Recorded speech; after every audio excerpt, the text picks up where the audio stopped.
শব্দের মাধ্যমে আযান দেওয়াইলা, জোরে বলি নাউজুবিল্লাহ। ও আমার ভাইরা, বেলালের কত দাম! আল্লাহর হাবিব বলেন, হে মক্কাবাসী, জেনে রেখো, শুনে রেখো, আল্লাহর দরবারে কুরাইশ বংশের দাম নাই, পাঠান বংশের দাম নাই, খান বংশের দাম নাই, ভূঁইয়া বংশের দাম নাই। যে ব্যক্তি হলো ঈমানওয়ালা, সে সাধারণ বংশের হইল আল্লাহর কাছে ভালাকে বলেন, ঠিক কিনা? এই কুরাইশ বংশের লোক আবু জাহেল, উতবা, সাইবা, কুরাইশ বংশের লোক আবু জাহেল, উতবা, সাইবা, একটা কুকুরের দাম আল্লাহর দরবারে আছে, কিন্তু আবু জাহেল, উতবা, সাইবার দাম আল্লাহর দরবারে নাই। কথা ঠিক কিনা? আল্লাহ নবী ডাক দিয়া বলেন, কুরাইশরা রে, জেনে রাখো, আমি নবী ঘোষণা করে দিলাম, বেলাল যদিও সাধারণ একজন কালো কুশ্রী বিশ্রী মানুষ হোক না কেন, বেলাল যদিও গোলাম হোক না কেন, কিন্তু বেলালের অন্তরে ঈমান আছে। ঈমানের মতো দৌলত থাকার কারণে বেলালের দাম আল্লাহর সাত জমিন সাত আসমানের চাইতেও বেশি। লা ইলাহা ইল্লাল্লাহ, জুড়ে লা ইলাহা ইল্লাল্লাহ,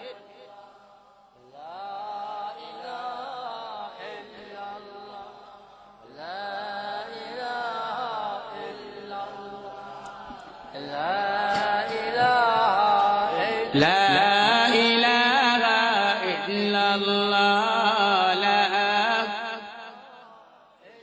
আরো জোরে লা ইলাহা ইল্লাল্লাহ, লা ইলাহা ইল্লাল্লাহ, লা, আরো জোরে লা ইলাহা। এই কালিমার জন্য নবী, এই কালিমার জন্য নবী রক্ত দিলেন তায়েফে, জান চলে যায়, প্রাণ চলে যায়, তবু লা ইলাহা ইল্লাল্লাহ,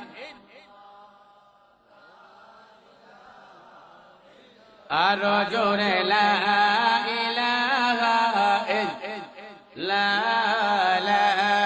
ইলাহা ইল্লাল্লাহ। من يهده الله فلا مضل له ومن يضلله فلا هادي له،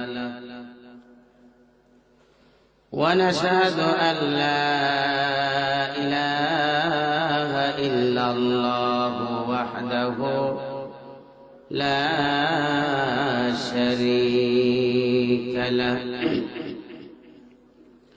ونشهد أن سيدنا وحبيبنا ومولانا محمدا عبده ورسوله الذي أرسل إلى الناس كافة بشيرا ونذيرا وداعيا إلى الله بإذنه وسراجا منيرا. أما بعد فأعوذ بالله من الشيطان الرجيم. بسم الله الرحمن الرحيم.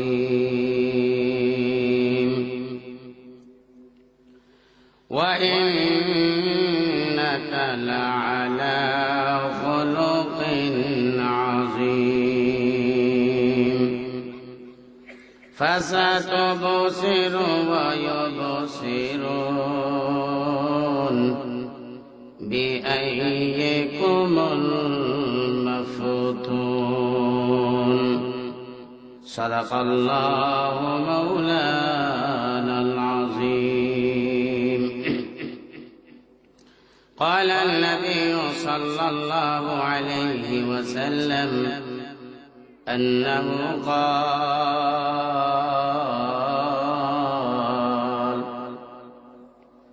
بعثت لأتمم مكارم الأخلاق، أو كما قال عليه الصلاة والسلام. قال الله تعالى في شان حبيبه: يا أيها الذين آمنوا صلوا عليه وسلموا تسليما. صلى الله محمد صلى الله عليه صلى الله على محمد صلى الله.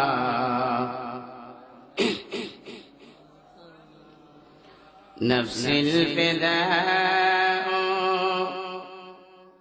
لقبر أنت ساكنه،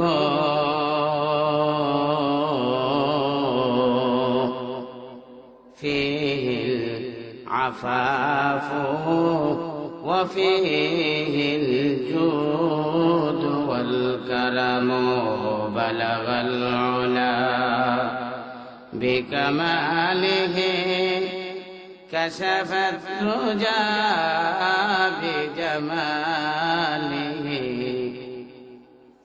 حسنت جميع خصاله.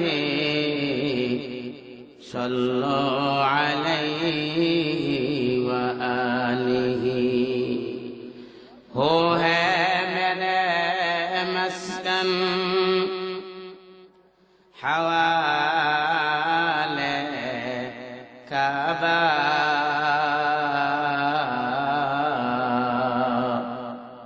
ہو ہے میرے مدفن دیار مدینہ، بلغ العلا بکمالہ، كشف الدجى بجماله، حسنت جميع خصاله. صلوا عليه. إلهي देखा दे हमें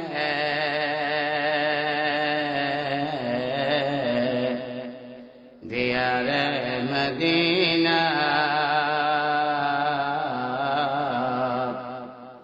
इलाही बना दे हमें गुबार मदीना, बलगल उला بكماله، كشف الدجى بجماله، حسنت جميع خصاله.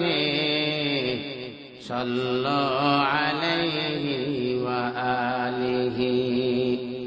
لا إله إلا لا إله إلا আরো জোরে লা ইলাহা ইল্লাল্লাহ, ও লা ইলাহা ইল্লাল্লাহ, লা ইলাহা ইল্লাল্লাহ, লা ইলাহা ইল্লাল্লাহ, লা ইলাহা ইল্লাল্লাহু মুহাম্মাদুর রাসূলুল্লাহ সাল্লাল্লাহু আলাইহি ওয়াসাল্লাম।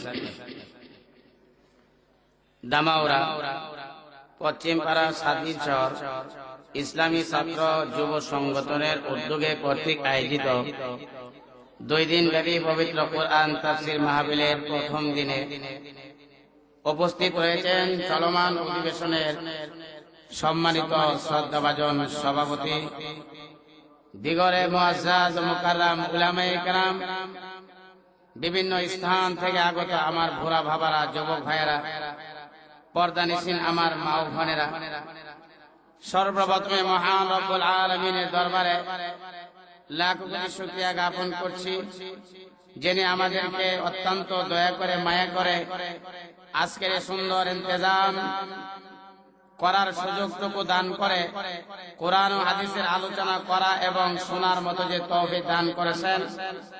এজন্য আমরা সকলেই একবার জোরে সোরে পড়ে নেই কালিমাতুশ শুকর, আলহামদুলিল্লাহ। আর জোরে আলহামদুলিল্লাহ। সম্মানিত উপস্থিতি, সারা পৃথিবী আজ মেরুকরণ হতে যাচ্ছে। মেরুকরণ মানে সারা পৃথিবী দুভাগে বিভক্ত হতে যাচ্ছে।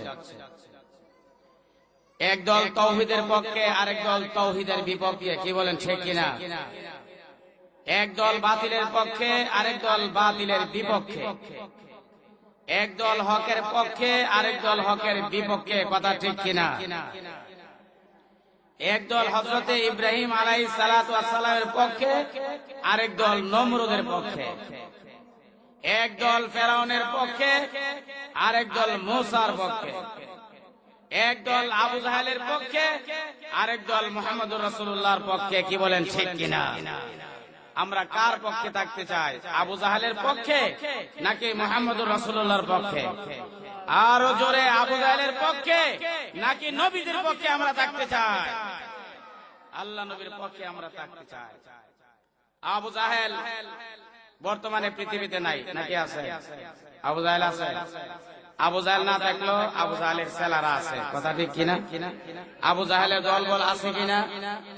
আবু জাহেল যেমন ভাবে আল্লাহর নবীর জামানায় ইসলামকে দুনিয়া থেকে চিরতরে বিদায় করার জন্য যত প্রকারের ষড়যন্ত্র ছিল সবগুলি করেছে, কিন্তু আবু জাহেল সফলতা অর্জন করতে পারে না। এই কথা ঠিক কিনা?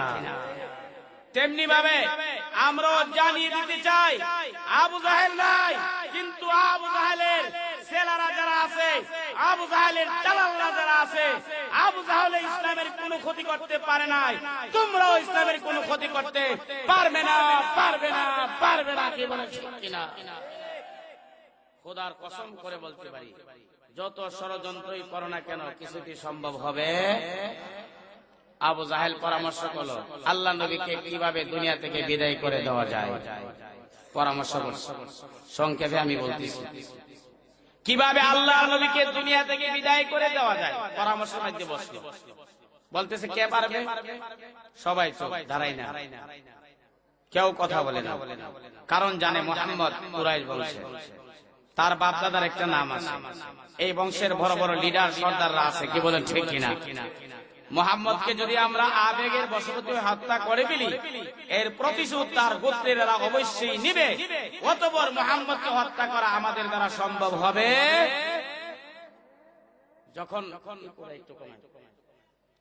যখন কেউ দাঁড়ালো না আল্লাহর নবীকে আঘাত করার জন্য, হত্যা করার জন্য, আবু জাহেল বলে তোমরা যখন দাঁড়ালে না, আমি নিজে মুহাম্মদকে হত্যা করব। জোরে বলি না বুঝিনা? আল্লাহর নবী বাইতুল্লাহর কাছে বসে আল্লাহর ধ্যানে মগ্নে বসে আছেন, আল্লাহর জিকিরে বসে আছেন, আল্লাহর ইবাদতে মশগুল আছেন। আবু জাহেল বলতেছে তোমরা যখন মুহাম্মদকে কোনো কিছু করার সাহস পাচ্ছ না, আমি নিজেই মুহাম্মদকে হত্যা করে ফেলবো। একথা বলে আবু জাহেল একটা পাথর হাতে নিয়ে, বিরাট আকারের একটা পাথর, যতটুকু সে শক্তি কুলায়, আলগিয়ে আল্লাহ নবীকে হত্যা করার নিয়তের সামনের দিকে অগ্রসর হচ্ছেন। জোরে বলি নাউজুবিল্লাহ। যখন কাছে গেলেন একেবারে নিকটে চলে গেছে, আল্লাহ নবীকে পাথর আঘাত করবে তার দূরের কথা, পাথর আল্লাহ নবীর মাথায় আঘাত করবে তার দূরের কথা, পাথর দিয়ে সে পিছনের দিকে দৌড়ে চলে আসে। কন্যা সুবহানাল্লাহ, পিছনের দিকে দৌড়ে চলে আসে। সাথীরা যারা আছে তাদের সাথে মিলিত হয়ে গেলেন। সাথীরা জিজ্ঞাসা করে, আবু জাহেল কি ব্যাপার? আমরা না মুহাম্মদকে হত্যা করি নাই, হত্যা করার কথা আমরা বলিও নাই, সাহসও পাই নাই। তুমি তো সাহস করেছিলে মুহাম্মদকে হত্যা করবে, তো দেখলাম পাথর নিয়ে গেছো মুহাম্মদকে আঘাত করবে, পিছনের দিকে দৌড়ে চলে আসলো, ব্যাপারটা। আবু জাহেল ডাক দিয়ে বলে, ও আমার সাথীরা, আমি তোমাদেরকে বলতেছিলাম না, তোমরা যখন আমাকে বলেছো আমি তোমাদেরকে বলে দিচ্ছি কেন আমি পিছনের দিকে দৌড়ে আসলাম। ও আমার সাথীরা, আমি যখন মুহাম্মদকে আঘাত করার জন্য সামনের দিকে অগ্রসর হয়ে গেলাম, খোদার কসম করে বলি, লাত উজ্জার কসম করে বলি, লাত উজ্জা কেউ মানে আবার আল্লাহ কেউ মানে, যাদেরকে মুশরিক বলা হয়। আবু জাহেল ডাক দিয়া বলে, ও আমার সাথীরা, লাত উজ্জার কসম করে বলে আমি যখন মুহাম্মদকে আঘাত করার জন্য সামনের দিকে অগ্রসর হলাম, পাথর দিয়ে আঘাত করব এমন ভাবে উদ্যুক্ত হয়ে গেলাম, কিন্তু হঠাৎ করে দেখতে পেলাম এমন একটা বিরাট আকারের হাতি তার দুইটা দাঁত বের করে আমি আবু জাহেলের দিকে এমন ভাবে দিয়ে আসছে যেন আমাকে তার দুই দাঁত দিয়ে আঘাত করে দুনিয়া থেকে চিরবিদায় করে ফেলবে। ও আমার সাথীরা, আমি মুহাম্মদকে আঘাত করব তার দূরের কথা, আমি আমার নিজের জান বাঁচানো দায় হয়ে পড়েছে। জোরে বলি সুবহানাল্লাহ। ও আমার ভাইরা, আল্লাহ নবীকে হত্যা করার পায়তারা করেছিল, আল্লাহ নবীকে কলঙ্ক করার পায়তারা করেছিল। আল্লাহ ডাক দিয়া বলে, আবু জাহেল কিছুতেই সম্ভব হবে না, কারণ আমি মুহাম্মদুর রাসূলুল্লাহর সঙ্গে রয়েছে। আবু জাহেল তুমি আমার নবীকে হত্যা করবে তার দূরের কথা, তুমি তোমার জান বাঁচানোর দায় হয়ে যাবে। এজন্য আবু জাহেল ডাক দিয়া বলেন, সাথীরা রে, মুহাম্মদকে হত্যা করব তার দূরের কথা, আমি আমার জান বাঁচানো বড় দায় হয়ে গেল। ও আমার ভাইরা, এ দেখে শিক্ষা হয়ে গেল আবু জাহেল, উতবা, সাইবা, ওয়ালিদ ইবনে মুগিরা, মক্কার জমিনের বড় বড় কাফের লিডার যারা আছে তারাও আল্লাহ নবীর বিরুদ্ধে ষড়যন্ত্র করে কোনো কিছু করতে পারে নাই, ইসলামের তিল পরিমাণ কোনো ক্ষতি করতে পারে নাই। তেমনি ভাবে বর্তমানও আবু জাহেল নাই, উতবা, সাইবা, ওয়ালিদ ইবনে মুগিরা নাই, কিন্তু আবু জাহেলের ছেলাপেলা দলবল, আবু জাহেলের দালাল যারা আছে যারা ইসলামের বিরুদ্ধে উঠে পড়ে লেগে গেছে। খোদার কসম করে তোমাদেরকে জানিয়ে দিতে চাই, তোমাদের লিডার, তোমাদের বাবা আবু জাহেল, উতবা, সাইবা যেমন ভাবে ইসলামের কোনো ক্ষতি করতে পারে না, খোদার কসম করে বলি তোমরাও ইসলামের তিল পরিমাণ ক্ষতি করতে পারবে না। কি বলেন, ঠিক কিনা? পারবে? কখনো সম্ভব নয়। কেননা আল্লাহর নবীকে, ইসলামকে আমরা আমাদের জানের চাইতে আরো বেশি ভালোবাসি। কথা ঠিক কিনা? আল্লাহর নবীকে আমাদের হৃদয়ে স্থান দিয়েছে, অথবা আল্লাহর নবীর বিরুদ্ধে কথা বলবে আর একজন ইমানদার, প্রকৃত আশিকে রাসূল আর প্রকৃত ইমানদার, বাস্তব একজন মুসলমান কোনদিন বসে থাকতে পারে না, অবশ্যই তার প্রতিবাদ করবে। কথা ঠিক কিনা? জ্বলন্ত প্রমাণ বলার কথা না। আল্লাহ নবীর বিরুদ্ধে এক হিন্দু সারাল আল্লাহ নবীর বিরুদ্ধে কটূক্তি করেছিলেন। যারা ছিলেন নবী প্রেমিক, যারা ছিলেন রাসূল প্রেমিক, যাদের কলিজার মধ্যে আল্লাহ নবীকে স্থান দিয়েছে, তারা সাথে সাথে প্রতিবাদ করে ৬টি বাই শাহাদাতের পেয়ালা পান করে আল্লাহ তৈরি জান্নাতে পৌঁছে গিয়েছেন। কথা ঠিক কিনা? আমরাও জানিতে চাই, যারা ষড়যন্ত্রময় লিপ্ত আছো, কোনদিন তোমরা সফলতা অর্জন করতে পারবা? মনে রেখো, যদি মুসলমান হয়ে থাকো পরিপূর্ণ ইমানদার হও, না হয় ইমান ছাড়া জান্নাতে যাওয়া সম্ভব হবে কি বলেন, ঈমান ছাড়া জান্নাতে যাওয়া সম্ভব হবে? একজন ঈমানদারের দাম আল্লাহর দরবারে আসেনি? কেমন আছে? হাদিস শরীফের ভাষ্য মতে বোঝা যায় একজন ঈমানদারের দাম আল্লাহর দরবারে শুধু বেশি নয়, কেমন বেশি? 7 জমিন 7 আসমান যদি এক পাল্লার মধ্যে রাখা হয়, আর একজন আদনা ঈমানওয়ালা একেবারে নিম্ন স্তরের ঈমান আছে, তাকে যদি এক পাল্লার মধ্যে রাখা হয়, তাহলে আদনা ঈমানওয়ালার পাল্লা ভারী হবে। খালেস একজন ঈমানদার পৃথিবীর জমিনে যদি থাকে, ইসলামের তিল পরিমাণ ক্ষতি করতে পারবা না। তবে সময় বা সময় রক্ত দিতে হবে। ইসলাম হার কারবালা के बाद जिंदा होती है। ইসলাম প্রত্যেকটা রক্তের ফোঁটার বিনিময়ে পৃথিবীতে টিকে আছে, কিয়ামত পর্যন্ত টিকে থাকবে। কে বলেন ঠিক কিনা? আল্লামা শাইখুল হাদিস আজিজুল হক রাহমাতুল্লাহি আলাইহি উনি বলেছিলেন, ইসলাম তো এমন একটা বৃক্ষ যার জড়ে পানি ডাললে চলবে না, রক্ত ডালতে হবে। আমরা সাধারণ গাছ লাগাইছি, এই গাছের জড়ে রক্ত দেই না, পানি দেই? পানি দেই। কিন্তু ইসলাম এমন একটা বৃক্ষ, ইসলাম এমন একটা গাছ যার জড়ে পানি দিলে চলবে না, রক্ত দিতে হবে। এই জন্য মাঝে মাঝে আমরা রক্ত দেই, প্রমাণ করে দেই ইসলামের ঘাসকে আমরা জীবিত রাখতে চাই। যদি লাগে আরো রক্ত দেব, তথাপি দুশমনদেরকে দেখাইয়া দিব ইসলামের বিরুদ্ধে তোমরা ষড়যন্ত্র করে কোনোদিন সফলতা অর্জন করতে পারবে। বলতেছিলাম, খালেস একজন ঈমানদার যদি হয়, 7 আসমান 7 জমিনে চাইতো তার দাম আল্লাহর দরবারে অনেক বেশি। কথা ঠিক কিনা? খালেস একজন ঈমানদার আল্লাহকে ডাক দিতে দেরি হয়, শুনতে দেরি হয়। ও আমার ভাইরা, এই আবু জাহেলের একজন বান্দি ছিল, জুনাইরা রাদিয়াল্লাহু তাআলা আনহা, একজন বান্দি দাসী আবু জাহেলের। জুনাইরা রাদিয়াল্লাহু তাআলা আনহা ঈমান গ্রহণ করার কারণে, ইসলাম গ্রহণ করার কারণে এমন ভাবে মায়ের মারছে, এমন ভাবে প্রহার করছে, তার সারাটা শরীর বেত্রাঘাত রক্তাক্ত হয়ে গেছে। শরীরের মধ্যে সরিষা পরিমাণ জায়গা বাদ নাই যেখানে বেত্রের আঘাত করে নাই। জোরে বলি নাউজুবিল্লাহ। কিন্তু একদিন একটা আঘাত করছে, এই আঘাতটা তার শকের মধ্যে পড়ছে। শকের মধ্যে পড়ার কারণে এফেক্ট করে শক অন্ধ হয়ে গেল। কি হয়ে গেল? অন্ধ হয়ে গেল।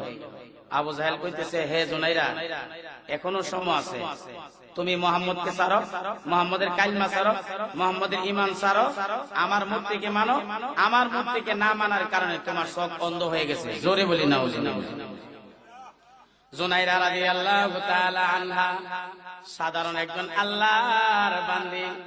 ওই আল্লাহর বান্দি ডাক দিয়া বলে, প্রভু গো, তোমাকে বিশ্বাস করেছি, তোমার নবীকে বিশ্বাস করেছি, পরকাল বিশ্বাস করেছি, জান্নাত জাহান্নাম বিশ্বাস করেছি, এক কথা তোমার উপর ঈমান এনেছি। ওগো আল্লাহ, ঈমান আনার কারণে আবু জাহেল আমাকে এমন ভাবে মারলো, আমার সমস্ত শরীর রাদা হয়ে গেল, সরিষা পরবার মতো জায়গা বাকি নাই, আমার সারা শরীর রক্তাক্ত হয়ে গেল আবু জাহেলের বেত্র আঘাতে। এমনকি শেষ পর্যন্ত আমার চোখের মধ্যে বেত্র আঘাত করেছে, চোখটা এফেক্ট হয়ে আমার চোখটা অন্ধ হয়ে গেল। আমার আপত্তি নাই, আমাকে যদি আরো মারতো তাতেও আমার কোনো আপত্তি ছিল না, কিন্তু আমার চোখ যখন অন্ধ হয়ে গেল, আবু জাহেল এমন একটা কথা বলল, আমি নাকি মূর্তিকে না মানার কারণে আমার চোখ অন্ধ হয়ে গেছে। ও আল্লাহ, এ পর্যন্ত যত মার আমাকে মারলো আমার কলেজার মধ্যে লাগে নাই, কিন্তু মূর্তির কথা যখন বলল, মূর্তি নাকি আমার চোখ অন্ধ করে দিয়েছে। ও আল্লাহ, এর চাইতে বেশি কষ্ট আমি পেলাম। আল্লাহ, আমি জানি তোমার শক্তি আছে, তোমার ক্ষমতা আছে। ও আল্লাহ, তোমার শক্তি বলে, তোমার ক্ষমতা বলে তুমি আমার চোখের যদি ফিরাইয়া দাও, আমার চোখ ভালো করে আবু জাহেলকে প্রমাণ করে দাও মূর্তির কোনো ক্ষমতা নাই, একমাত্র সকল ক্ষমতার মালিককে। জোরে বলি কে? আরো জোরে কে? আরো জোরে, ক্ষমতার মালিক কে? জুনায়রা রাদিয়াল্লাহু তাআলা আনহা বলেন, আল্লাহ তোমার সর্বক্ষেত্রে ক্ষমতা আছে, সকল ক্ষমতার উৎস তুমি, তুমি সকল ক্ষমতাধর খোদা। মাওলা তুমি আমার শখ ফিরিয়ে দাও, আমার শখের জ্যোতিগুলি ফিরিয়ে দাও। ও আল্লাহ আবু জাহলকে প্রমাণ করে দাও, না না মূর্তি নয়, লাত উজ্জা নয়, একমাত্র আমার আল্লাহই মালিক, যা কিছু করতে পারে আমার আল্লাহই সব কিছু করতে পারে। কথা ঠিক কিনা? ও আমার ভাইরা, আবু জাহলের বাড়ি সাধারণ একজন মহিলা দাসী ইমানদার যখন আল্লাহর দরবারে ডাক দিল, আল্লাহ রাব্বুল আলামিন এমন ভাবে কবুল করলেন, সাথে সাথে যা কবুল করে আল্লাহ রাব্বুল আলামিন বলে দিলেন, ও জুনাইরা, আমি তোমার দোয়া, তোমার আবেদন কবুল করে আমি তোমার শখকে শখকে ফিরিয়ে দিলাম। কিতাবের মধ্যে আছে সুন্দরভাবে আল্লাহ শখের জ্যোতি ফিরিয়ে দিল। বলতেছিলাম একজন ইমানদারের দাম আল্লাহর দরবারে আছে কি না? আল্লাহ রাব্বুল আলামিন বলেন, উলাইকা খায়রুল বারিয়া। আল্লাহ রাব্বুল আলামিন বলেন, যার অন্তরে ঈমান রয়েছে, আমি আল্লাহকে বিশ্বাস করে, নবীকে বিশ্বাস করে, ওই মানুষটা সমস্ত দুনিয়ার চাইতে উত্তম। ও আমার ভাইরা, মুফাসসিরে কেরাম বলেন, সমাজের মানুষ তাকে ঘৃণা করে, সমাজের মানুষ তাকে দেখতে পারে না, সমাজের মধ্যে তাকে দাওয়াত করে না, দূরে থাকে, কিন্তু সে হলো ঈমানওয়ালা, তাকওয়াওয়ালা, আল্লাহর ভয় তার অন্তরে আছে। আল্লাহ রাব্বুল আলামিন বলেন, জগতের মানুষ যদিও আমার ওই বান্দাকে দেখতে পারে না, কিন্তু আমি আল্লাহ আমার ওই বান্দাকে, আমার যত খাস বান্দা আছে, মাহবুব বান্দা আছে, সকল বান্দাদের উপরের স্থানে আমি স্থান দান করলাম। সকলের উপরের স্থান যিনি হলেন ঈমানওয়ালা, যিনি হলেন তাকওয়াওয়ালা। কথা ঠিক কিনা? ও আমার ভাইরা, হযরত বেলাল রাদিয়াল্লাহু তাআলা আনহুর নাম আমরা শুনছি। খুব সুন্দর একজন মানুষ ছিল, কি বলেন ঠিক কিনা? সুন্দর আসলো না? হ্যাঁ, পৃথিবীর মধ্যে তিনজন মানুষ ছিল সবচাইতে বেশি কালো। কতজন মানুষ ছিল কালো? তিনজন। তিনজন মানুষ সবচাইতে বেশি কালো আসছিল, কিন্তু আল্লাহর কাছে সবচাইতে ছিল ভালো। জোরে বলি সুবহানাল্লাহ। এর মধ্যে একজন বেলাল রাদিয়াল্লাহু তাআলা অত্যন্ত কালো ছিলেন, কিন্তু আল্লাহর কাছে অনেক ভালো ছিলেন। সেই বেলাল, তার ঠোঁটগুলি মোটা ছিল, ফাড়া ফাড়া ছিল, পায়ের পাতাগুলি ফাড়া ছিল, সুন্দর ছিল না, ঢক ছিল না, নমুনা ভালো ছিল না, কিন্তু ইমানের মতো দৌলত গ্রহণ করার কারণে, ইমানওয়ালা হওয়ার কারণে সেই বেলালের দাম আল্লাহর আসমান জমিনের চাইতেও বেশি। শুধু বেশি নয়, আল্লাহ নবী সর্বপ্রথম যাকে নিয়ে জান্নাতে প্রবেশ করবেন, আল্লাহ নবীর সঙ্গে যিনি জান্নাতে প্রবেশ করবেন, তিনি হলেন বেলাল। আল্লাহ নবী দুনিয়া থেকে বিদায় হওয়ার পরে বেলাল কয়, যে নবী দুনিয়ার মধ্যে নাই সেখানে থাকবো না, চলে গেলেন। স্বপ্নে দেখাইলেন, বেলাল আমার জন্য কি তোমার মায়া হয় না? তুমি কি আবার মদিনাতে এসে আযান দিতে পারো না? সাথে সাথে স্বপ্ন দেখে গাঠি নিয়ে রওনা দিলেন মদিনার দিকে। সেই বেলাল মদিনাতে ফিরে আসলেন। যখন আযান দিলেন, ভাবে আসছে, যখন আযান দিলেন, বেলালের কণ্ঠ যখন মদিনার মানুষেরা পেল, সমস্ত পুরুষ মহিলারা রাস্তায় বের হয়ে গেল। কিরে, শুনেছিলাম মুহাম্মদুর রাসূলুল্লাহ দুনিয়াতে নাই, এজন্য বেলাল চলে গেছে মদিনা থেকে। বেলালের আওয়াজ শোনা যায়, মনে হয় তাহলে মুহাম্মদুর রাসূলুল্লাহ দুনিয়াতে ফিরে আসছে। জোরে বলি সুবহানাল্লাহ। তাহলে মুহাম্মদুর রাসূলুল্লাহ দুনিয়াতে ফিরে আসছে, বেলালের কণ্ঠ শোনা যায়। বেলাল এমন একজন মানুষ, কেন তার এত নাম ছিল? সে ছিল ঈমানওয়ালা, খালেস ঈমানওয়ালা। কথা ঠিক কিনা? ও আমার ভাইরা, আল্লাহ নবী যখন মক্কা থেকে মদিনা হিজরত করে গেলেন, যাওয়ার সময় জন্মভূমির জন্য মায়া হয়েছিল। কি বলেন, মায়া লাগবে না? জন্মভূমির জন্য মায়া প্রকাশ করা ঈমানের অঙ্গ। আমি আপনাদেরকে বলি, আমরা যারা এই ধামরা গ্রামের মধ্যে বসবাস করি, ঢাকা শহরে যদি যাই, আমার আপনজন যদি থাকে আর আমাকে ভালো করে আপ্যায়ন করে, একদিন, দুই দিন, 3 দিন পর্যন্ত থাকবো, এরপরে ভালো লাগবে না, এই চর এলাকায় আসতে আমার মন চাইবে। কি বলেন ঠিক কিনা? কেন? এটা আমার জন্মস্থান, এর জন্য আমার মায়া আছে। শহরে যতই আমাকে আরামে রাখো, যতই ভালো করে রাখো না কেন, সেটা আমার কাছে ভালো লাগবে না। আমার কাছে ভালো লাগে আমার জন্মস্থান। আল্লাহ নবী মক্কা থেকে যখন মদিনা হিজরত করে যায়, মক্কার জন্য কলিজা ছিঁড়ে গিয়েছিল। মিশকাতের হাদিসের মধ্যে আমি ছাত্রদেরকে পড়াইছি, হাজওয়ারা নামে একটা পাহাড় আছে মক্কারই উদরে। এই পাহাড়ের মধ্যে আল্লাহ নবী উঠে মক্কার দিকে হাত নেড়ে নেড়ে বলেছিল, হে মক্কা, এই মক্কার কাফেররা আমাকে যদি নির্যাতন না করত, আল্লাহর পক্ষ থেকে যদি হুকুম না হতো, লা খারাজতু লা খারাজতু, আল্লাহ নবী বলেন আমি কখনো তোমাকে ছেড়ে যাইতাম আল্লাহ নবী ডাক দিয়া বলেন, হে মক্কা, তো আলে মক্কা, মক্কার কাফেররা যদি আমাকে নির্যাতন না করত, আল্লাহর পক্ষ থেকে আদেশ যদি না হতো, আমি তোমাকে কখনো ছেড়ে যাইতাম না। ও আমার ভাইরা, আল্লাহ নবী মক্কা থেকে মদিনা হিজরত করে যাওয়ার পরে মক্কার জন্য ব্যাকুল হয়ে গেলেন। জন্মভূমির মধ্যে আবার কোন সময় আসবে, এক এক করে 6টা বছর পার হয়ে গেলেন। 6ষ্ঠ নাম্বার বছরে যখন আল্লাহ নবী 1400 সাহাবী নিয়ে মক্কার দিকে রওনা দিলেন উমরা করবে, হুদায়বিয়ার মাঠে আসার পরে মক্কার মুশরিকরা আল্লাহ নবীকে ফিরিয়ে দিল, না না, মুহাম্মদকে ঢুকতে দেওয়া যাবে না। মুহাম্মদ যদি মক্কার জমিনে ঢুকে তাহলে তার আধিপত্য বিস্তার হয়ে যাবে, মুহাম্মদকে মক্কার জমিনে ঢুকতে দেওয়া হবে না। আল্লাহ নবী ওই মক্কা থেকে মদিনা 430 কিলোমিটার 430 কিলোমিটার দূর থেকে আল্লাহ নবী হেঁটে সাহাবায়ে কেরামদেরকে নিয়ে হুদায়বিয়ার মাঠে আসে। হুদায়বিয়ার মাঠ মক্কা থেকে মাত্র 30 কিলোমিটার, তাহলে আল্লাহ নবী 400 কিলোমিটার হেঁটে হুদায়বিয়ার মাঠে আসলেন। সেখানে আয়েশা জন্মভূমি মক্কায় ঢুকতে পারে না, আল্লাহ নবী সেখান থেকে বাধ্য হয়েছেন ফিরে যাইতে। ও আমার ভাইরা, আল্লাহ নবীর কলিজা ছিঁড়ে গিয়েছিল, আল্লাহর দরবারে দোয়া করেছিল, আল্লাহ আমি আমার জন্মভূমির মধ্যে ঢুকতে পারলাম না। আল্লাহ নবী যখন এমন ভাবে কান্না আরম্ভ করে দিলেন, আল্লাহ বলেন, নবী গো, চিন্তা করতে হবে না, অচিরেই মক্কা আপনার হাতে আসবে, আমি আল্লাহ মক্কাকে তোমার হাতে তুলে দিব, অর্থাৎ মক্কার বিজয় তুমি লাভ করবে। ও আমার ভাইরা, আল্লাহ রাব্বুল আলামিন আয়াতের ব্যাখ্যার মধ্যে মুফাসসিরিন কেরাম বলেন, যখন 8ম হিজরি হয়ে গেল, অর্থাৎ 8 নম্বর বছরে আল্লাহ নবী মক্কার মধ্যে ঢুকলেন, মক্কা দখল করে নিলেন। মক্কা আল্লাহর নবীর হাতে চলে আসলো, এক বাক্যে মক্কা দখল করে নিলেন। যখন আল্লাহর ঘরের কাছে আসলো, আল্লাহর ঘর আল্লাহর নবীর হাতে চলে আসলো, সকল মূর্তিগুলিকে ভেঙে চুরমার করে দিলেন। ডাক দিলেন, বেলাল, ও বেলাল, আসো, তুমি না আমার মুয়াজ্জিন, মদিনা মসজিদে নববীর মধ্যে তুমি আযান দিয়েছো। ও বেলাল, আজকে মক্কা দখল করেছি, আল্লাহর ঘর আমাদের হাতে আসে, মূর্তিগুলি সব ভেঙে দিলাম রে বেলাল, তুমি একটা কাজ করো। বলে কি? যাও তুমি আল্লাহর ঘরের উপরে ওঠো, আল্লাহর ঘরের ছাদে উঠে তুমি তো মুয়াজ্জিন, আল্লাহর ঘরের ছাদে ওইটা তুমি আযান দাও।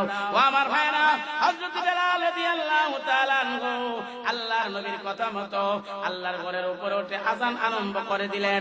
কিন্তু মক্কার দুর্ভাগ্য বেঈমান কাফেররা বলতে আরম্ভ করে দিল, আরে ও মুহাম্মদ, মক্কা দখল করেছিলে, আপত্তি ছিল না, আল্লাহর ঘর তোমার দখলে চলে গেল, আমাদের আপত্তি ছিল না, কিন্তু বেলাল সাধারণ একজন মানুষ, গোলাম, হাফসি দেশ থেকে আসে কালো একজন মানুষ, ওই কালো মানুষকে দিয়া যদি তুমি আযান না দেওয়ায়া, তুমি কুরাইশ বংশের একজন লোককে দিয়া আযান দেওয়াইতা, তাহলে কমসে কম আমাদের ইজ্জতটা বাঁচত। কুরাইশ বংশের একজন ব্যক্তি মর্যাদাশীল ব্যক্তি হইতো, তাহলে আমাদের ইজ্জত বাঁচত। ও মুহাম্মদ, তুমি কেমন করে সাধারণ একজন গোলাম, ওই বেলালে জান্নাতীর হুরি নূরি করছে যে নাম জপনা,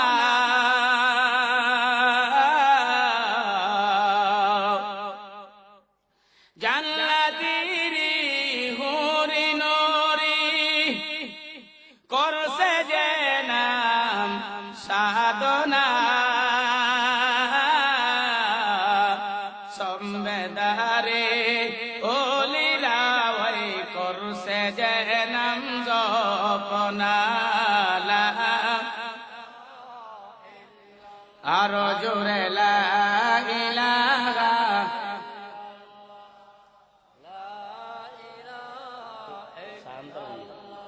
একটু সানো চিনি তারানি, লা ইলাহা ইল্লাল্লাহ,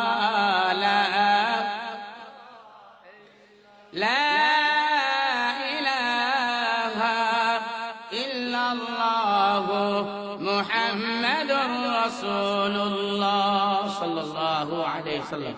কি বলেন, কষ্ট হইতেছে? বলতেছিলাম একজন ইমানদারের কত দাম। আমার তেলাওয়াতকৃত আয়াতগুলি নাজিল করছে আল্লাহ এজন্য। আল্লাহ নবী যখন মক্কার জমিনে ঈমানের দাওয়াত দিতেন, আল্লাহ নবী বলতেন, মান ক্বালা লা ইলাহা ইল্লাল্লাহ তুফলিহু, আল্লাহ নবী যখন মক্কার জমিনে ঈমানের দাওয়াত দিতেন তখন কাফেররা আল্লাহ নবীকে পাগল বলে গালি দিত। জোরে বলি নাউজুবিল্লাহ। কি বলে গালি দিতেন? পাগল বলে। ঈমানের দাওয়াত দিতেন, কালিমার দাওয়াত দিতেন, পাগল বলে গালি দিত। আল্লাহ নবী বলেন, যারা ঈমান গ্রহণ করবা, কালিমা পড়বা, তারাই সফল হবে। এক নাম্বার ঈমানের দাওয়াত দেওয়ার কারণে, কালিমার দাওয়াত দেওয়ার কারণে আল্লাহ নবীকে পাগল বলে গালি দেয়। দুই নাম্বার, দুই কারণে পাগল বলে গালি দিত। দুই নাম্বার, মক্কার মুশরিক কাফেররা বলে মুহাম্মদ বর্তমানে সারা পৃথিবী মূর্তি পূজা করছে, লাত উজ্জার পূজা করছে, আর তুমি একা একদিকে এক আল্লাহর ইবাদত করছো আর পূজা করছো, তো এটা তো পাগলের কাজ। কারণ সারা মানুষ একদিকে আর তুমি একা একদিকে, সমস্ত মানুষ একদিকে থাকা আর একজন একদিকে থাকা, এটা তো পাগলের কাজ। জোরে বলি না। সামাজিক দৃষ্টিকোণ থেকে আমরা অনেক সময় বলে থাকি, দেখো না আমরা সারা মহল্লাবাসী এক হইলাম আর হে একা এক, এটা তো পাগলের কাজ। সব একদিকে আর হে একা একদিকে, এটা তো পাগলের কাজ। কি বলেন ঠিক কিনা? সামাজিক বাবা আমরা অনেক সময় এমনটা বলে থাকি। তাই মক্কার মুশরিক কাফেররা বলে মুহাম্মদ আমরা সকলে একদিকে, মূর্তি পূজার দিকে, আর তুমি একত্ববাদের দিকে, তুমি হকের পথে আর আমরা সকল বাতিলের পক্ষে, অথবা তুমি একা একদিকে, সেটা তো পাগলের কাজ। যখন এই দুই কারণে পাগল বলে আল্লাহ নবীকে গালি দিল, আল্লাহ রাব্বুল আলামিন এই মক্কার মুশরিক কাফেরদের দাঁত ভাঙা জবাব দিতে যায় আমার তেলাওয়াতকৃত আয়াতগুলি আল্লাহ নাযিল করেন। জোরে বলি সুবহানাল্লাহ। সূরা কলমের 4, 5, 6 এই তিনটা ছোট আয়াত আমি আপনাদের সামনে তেলাওয়াত করেছি। আল্লাহ বলেন, আমি শুধু আমার নবী যে পাগল না এক কথাই বলি না, আমার নবী তো পাগল না ওই, কিন্তু আমার নবী সবচাইতে সুন্দর চরিত্রের অধিকারী। জোরে বলি সুবহানাল্লাহ। দেখেন ওই আয়াতের ব্যাখ্যার মধ্যে মুফাসসির কেরাম বলেন, আল্লামা মুফতি শফি সাহেব রাহমাতুল্লাহ আলাইহি তাফসিরে মারুফুল কোরআনের মধ্যে, আল্লামা কাজী সানাউল্লাহ ফানিপতি রাহমাতুল্লাহ আলাইহি তাফসিরে মাজহারের মধ্যে উল্লেখ করেন, ওই আয়াতে কারিমার মধ্যে আল্লাহ রাব্বুল আলামিন কসম খায়ে আল্লাহর নবীর আদর্শ বর্ণনা করতেছেন। মুফাসসির কেরাম বলেন, দুনিয়ার জমিনে কোনো মানুষ তো দূরের কথা, আর কোন নবীর আদর্শ বর্ণনা করতে যে আল্লাহ কসম খান নাই, একমাত্র আমাদের নবীর আদর্শ বর্ণনা করতে যে কসম খাইছেন। জোরে বলি সুবহানাল্লাহ। একমাত্র আল্লাহর নবীর আদর্শ বর্ণনা করতে যে কসম খাইছেন, তাহলে সাধারণ ব্যাপার নয়। কি বলেন ঠিক কিনা? ও আমার ভাইরা, আল্লাহ রাব্বুল আলামিন কসম খাক আর না খাক, আল্লাহর কথা সত্য, সকলেই মেনে নিতে হবে। আল্লাহর কথা সকলেই মেনে নিতে হবে। এরপর কসম খাইলেন, কারণ কি? কি বলেন, কথাটা যুক্তিসঙ্গত কিনা? প্রশ্ন আসে কিনা যে আল্লাহ তো কসম খাওয়ার দরকার লাগে না, আল্লাহর কথা তো এমনি নির্দ্বিধায় মেনে নিতে হবে, নির্দ্বিধায় আল্লাহর কথা বলি সত্য, অথবা আল্লাহ কসম খাওয়ার দরকার লাগে না, এরপর কেন কসম খাইলেন? মুফাসসির কেরাম এর জবাব অনেকগুলি দিয়েছেন, আমি শুধু একটা দেব, যে আহলে আরব যারা ছিল, আরব ওলারা, এদের মধ্যে একটা নীতি ছিল, পারস্পরিক ভাবে কেউ একটা কথা সমাজের মধ্যে সত্য হিসাবে প্রকাশ করার জন্য কসম খাইত, আর সে যদি কসম খাইত সাথে সাথে তার কথাটা মিথ্যা হইল তারা মেনে নিত। যখন কসম খাইছে এই কথাটা আর কোনোদিন মিথ্যা হতে পারে না, অথবা কথাটা সত্য। কি বলেন ঠিক কিনা? এমন একটা ধারণা তাদের মধ্যে ছিল। আল্লাহ বলেন, আমার কথা নির্দ্বিধায় সত্য, কোনো সন্দেহ নাই। সন্দেহ তো দূরের কথা, সন্দেহ পোষণ করলে তোমাদের ঈমান থাকবে না। অতঃপর আমার কথা এমন দৃঢ় সত্য, আর পর কসম খাইছি কেন? কসম খাইলে তোমরা কথাটা নির্দ্বিধায় গ্রহণ করে নাও। এজন্য আমি আল্লাহ কসম খেয়ে বলতেছি, আমার নবী পাগল না, পাগল হইলা তোমরা, আর আমার নবী সবচেয়ে সুন্দর চরিত্রের অধিকারী। জোরে বলি সুবহানাল্লাহ। আল্লাহ কি কসম খাইলেন?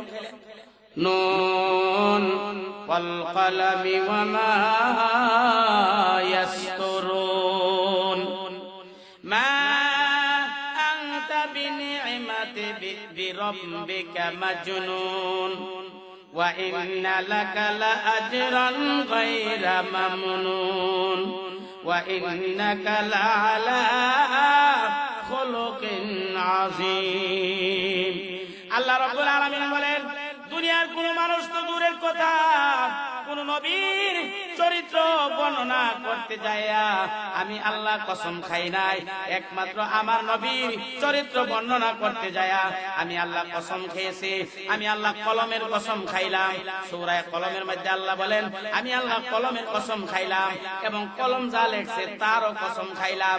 এই দুইটা কসম খায়া বলতেছি আমার নবীকে আমি আল্লাহ নিয়ামত দান করেছি, আর যাকে নিয়ামত দান করি সে কোনোদিন পাগল হতে পারে না। আমার নবীকে আমি আল্লাহ সুন্দর চরিত্র দান করেছি, আর যাকে সুন্দর চরিত্র দান করে সে কোনোদিন পাগল হতে পারে না। কি বলেন ঠিক কিনা? এবার প্রশ্ন হলো আল্লাহ কলম এবং কলম যা লেখছে এর কসম কেন খাইলেন? হাদিস শরীফের মধ্যে আছে আল্লাহ নবী বলেন আউয়ালু মা খালাকাল্লাহুল কলম। আল্লাহ এই পৃথিবী সৃষ্টি করার আগে যে জিনিসটা সৃষ্টি করেছিলেন সেটা হলো কলম। কত হাজার বছর আগে? তাফসীরে মারিফুল কোরআনের মধ্যে মিশকাতের হাদিসের মধ্যেও বলেন আল্লাহ এই পৃথিবী সৃষ্টি করার 50,000 বছর আগে কলমকে সৃষ্টি করেছেন। জোরে বলি সুবহানাল্লাহ। কত বছর আগে? 50,000 বছর আগে এই পৃথিবী সৃষ্টি করার আল্লাহ কলমকে সৃষ্টি করেছেন। কলমকে সৃষ্টি করার পরে আল্লাহ বলতেছেন উক্তুব, হে কলম তুমি লেখো। কলমে বলে মাযা আক্তুব, আল্লাহ আমি কি লিখবো? আল্লাহ বলে তুমি লেখো আমি পৃথিবী সৃষ্টি করব, রাত আসমান সাত জমিন সৃষ্টি করব, পৃথিবীর মধ্যে এই সৃষ্টি করব, পাহাড় পর্বতমালা ভূমণ্ডল নভমণ্ডল যা আমি সৃষ্টি করব সব তুমি লেখো। এটাও লেখো শেষ জমানায় একজন শ্রেষ্ঠ নবী প্রেরণ করব, যার আদর্শ যার চরিত্র হবে সুন্দর, এটাও তুমি লেখো। জোরে বলি সুবহানাল্লাহ। আল্লাহ একথা বলছে কলমে লেখছিনি। কি বলেন লেখছিনি? সব লেখছে ভাই। আজকের যে মাহফিলটা হবে এখানে তো আল্লাহ আগে লিখে রাখছেন। কন্যা সুবহানাল্লাহ। সব কলমে লেখছে। আল্লাহ রাব্বুল আলামিন বোঝাতে চাচ্ছেন ও মক্কার মুশরিক কাফেরেরা, তোমরা আমার বন্ধুকে ঈমানের দাওয়াত দেওয়ার কারণে পাগল বলে গালি দিচ্ছ। আমি ওই কলম যেই কলমকে পৃথিবী সৃষ্টির 50,000 বছর আগে সৃষ্টি করেছি, আর যেই কলম দিয়া পৃথিবীতে সৃষ্টি করব লেখছি, আবার শেষ জমানায় শ্রেষ্ঠ রাসূল প্রেরণ করব শ্রেষ্ঠ আদর্শ দিয়ে, সেটাও পৃথিবী সৃষ্টি করার 50,000 বছর আগে লিখে রাখছি।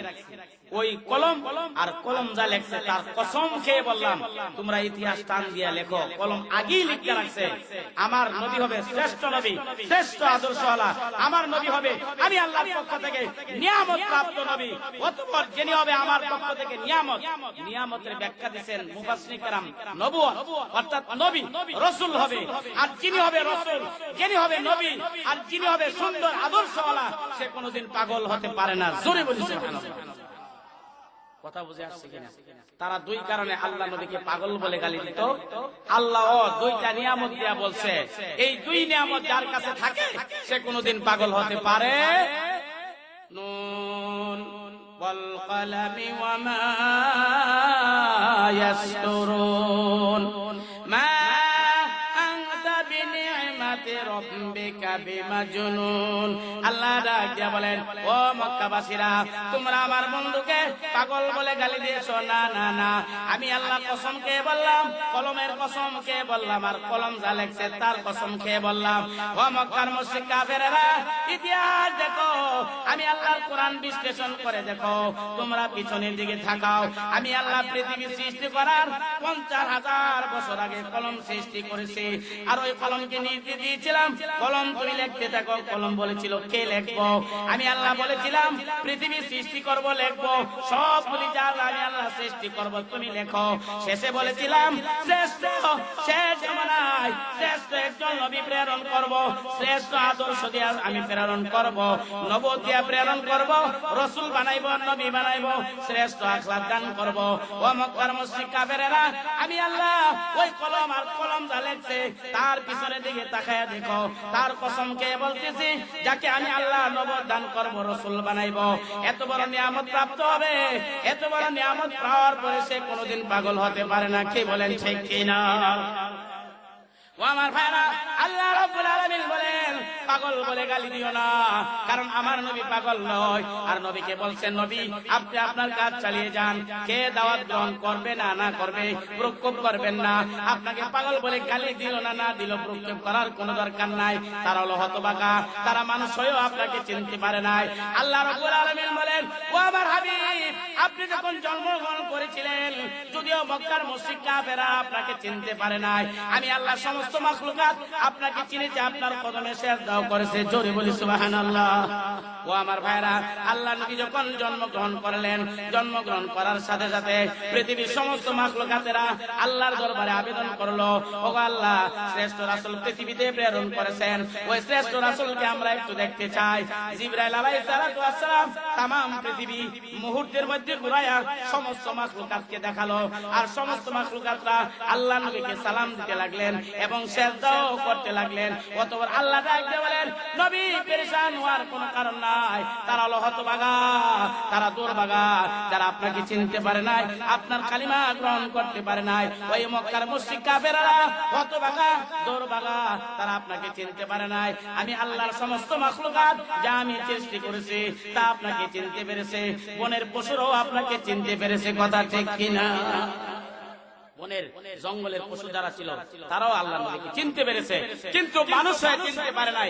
এর চাইতে বড় হতভাগা আর আছে আল্লাহর জমিনে নাই। তো তারা আল্লাহর নবীকে পাগল বলে গালি দিবে না, তো তুই কি করবি? রবিউল আবরার নামে একটা কিতাব আছে, নাম কি? রবিউল আবরার নামে কিতাবের মধ্যে লেখে, সংক্ষেপে আমি বলতেছি, আলোচনা অনেক লম্বা, মূল আলোচনায় আমি যাব।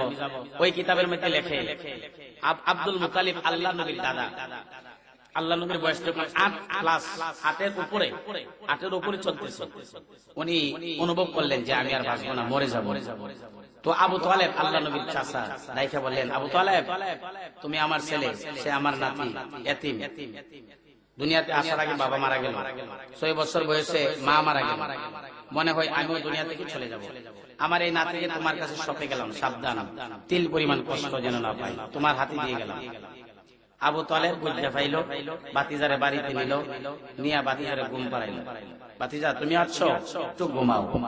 কিতাবের মধ্যে লেখে, রবিউল আবরার নামক কিতাবে লেখে, আল্লাহ নবীকে ঘুম পাড়াইলেন। হঠাৎ করে আল্লাহ নবী ঘুম থেকে চিৎকার দিয়ে উঠলেন, মা মা বলে চিৎকার দিয়ে উঠলেন। আবু তালেব দেখলো যে মুহাম্মদ রাসূলুল্লাহ ঘুম থেকে চিৎকার দিয়ে মা মা বলে চিৎকার দিয়ে উঠছে।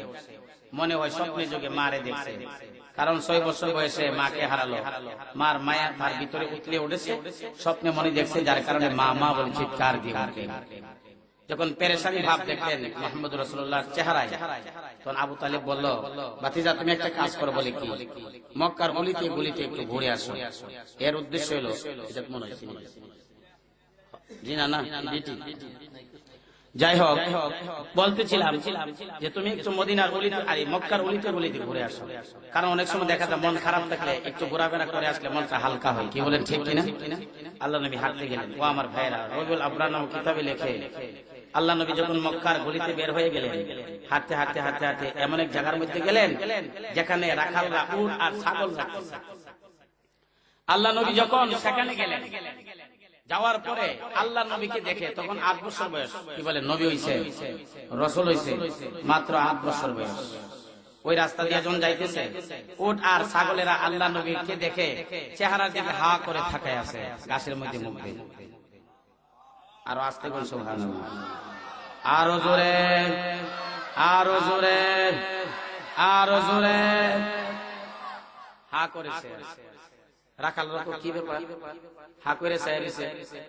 তো একটা উড়ের বাড়ি যাবে, এই হা করে চাইছ করে, ঘাস খাস, ঘাস খাস না কেন? উড়ে বলে, আল্লাহ তুমি জবানটা খুইলা দাও না, তোমার এই নাফরমান বান্দারে বুঝাই দেই। বিশ্বনবী মুহাম্মদ রাসূলুল্লাহ যাইতেছে, আমরা চিনতে, হে চিনে না, হেরে একটু বুঝাই দেই। কন্যা সুবহানাল্লাহ।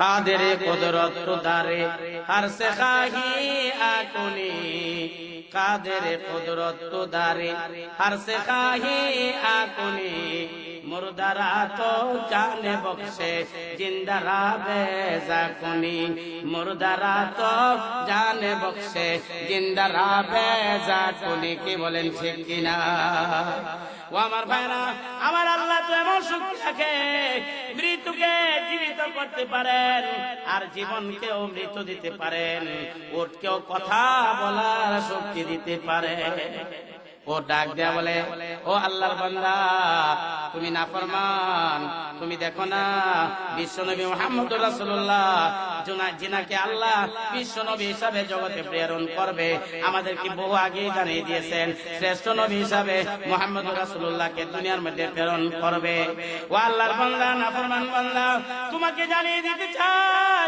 ওই মুহাম্মদুর রাসূলুল্লাহ তার চেহারার দিকে তাকাও তার চেহারার দিকে তাকালে আমাদের খোদা নিবারণ হইয়া যায় আমাদের ঘাস খাওয়ার প্রয়োজন পড়ে না আমাদের পেটের খোদা নিবারণ হইয়া যায় জোরে বলি সুবহানাল্লাহ কি বলেন উড়েছেন চিনি ওরেও আল্লাহ নবীকে চিনলেন কিন্তু মক্কার মুশরিকরা মানুষ ওই আল্লাহ নবীকে চিনতে পারলো না ওই কিতাবের মধ্যে আরেকটা মজার ঘটনা লেখছে কি বলেন কইতাম নি কষ্ট হইতাছে আল্লাহ নবী ওই কিতাবের মধ্যে আরেকটা ঘটনা লেখছেন আল্লাহ নবী হাঁটতে হাঁটতে মক্কার উদরে ছোট একটা গাছ আছে ওই গাছের নিচে যায় বসে গেলেন ছায়ার মধ্যে বসে গেলেন ক্লান্ত শরীর মক্কার জমিনে ঘোরাফেরা করেছে হাঁটতে হাঁটতে যখন প্রচন্ড রৌদ্রের মধ্যে একটা ছোট গাছ পেলেন ওই গাছের ছায়ার নিচে বসে আল্লাহ নবী ক্লান্ত অবস্থায় শুয়ে পড়লেন শোয়ার সাথে সাথে ঘুমিয়ে গেলেন কিতাবের মধ্যে উল্লেখ করা হয়েছে এই মরু প্রান্তর দিয়া দুইটা সাপ যাইতেছে বিষাক্ত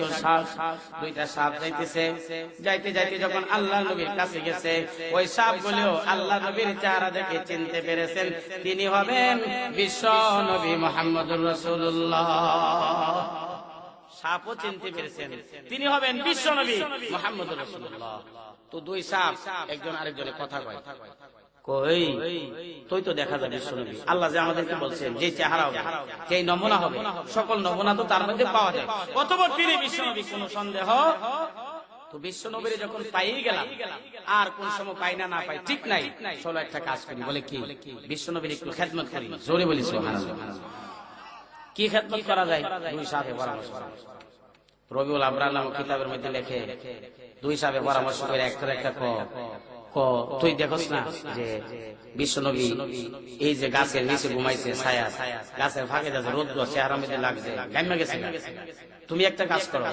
তুমি আল্লাহ নবীর বাতাস করো পাখা দাও যেন গামগুলি চলে যায় আর আমি গাছের উপর ওইটা যে দিকটা রুদ্র লাগে আল্লাহ নবীর চেহারা এই রুদ্রটা বন্ধ করে দিই যেন আল্লাহ নবীর চেহারার মধ্যে রুদ্র না লাগে জোরে বলি সুবহানাল্লাহ ও আমার ভাইরা এই পরামর্শ করে একটা সাপ গাছের উপর ওইটা এইভাবে ফনা ধরে রৌদ্রটা বন্ধ করে দিয়েছে চেহারার মধ্যে আর রৌদ্র লাগে না আর আরেকটা সাপ নিচে থেকে ফনা ধরে বাতাস করতেছে আল্লাহ নবী ঘুমাইতেছেন আরামসে ঘুমাইতেছেন রবিউল আবরার নামক কিতাবের মধ্যে লেখে আল্লাহ নবী খুব ঘুমাইতেছেন ক্লান্ত শরীর তো আমার মজার ঘুমাইতেছে না চিনি ঘুমাইতেছে হঠাৎ করে ঘুম থেকে উঠলেন ঘুম থেকে উঠা দিয়ে মাথার উপরে বিষাক্ত সাপ খেলায় ভাবে লড়াইতেছে কি বলেন কলজাত পানি দেখবো হ্যাঁ কলজাত পানি দেখবো আল্লাহ নবী ভয় পেয়ে গেলেন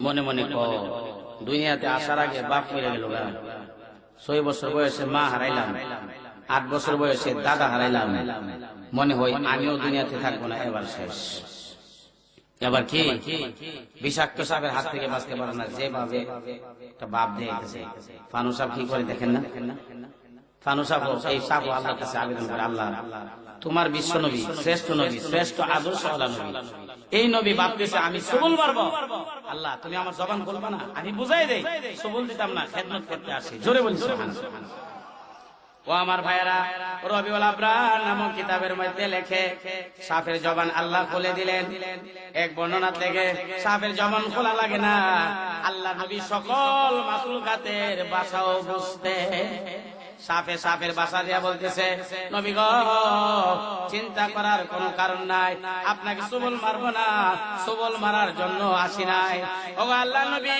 আপনি হবেন বিশ্ব নবী যে হবেন আপনার চেহারা রূপ না বললো কি হবে আপনার চুলগুলি কি হবে আপনার আপনার শখগুলি কি হবে, আপনার গঠন কি হবে, দুনিয়াতে আসার আগে আল্লাহ আমাদেরকে বলে দিয়েছেন।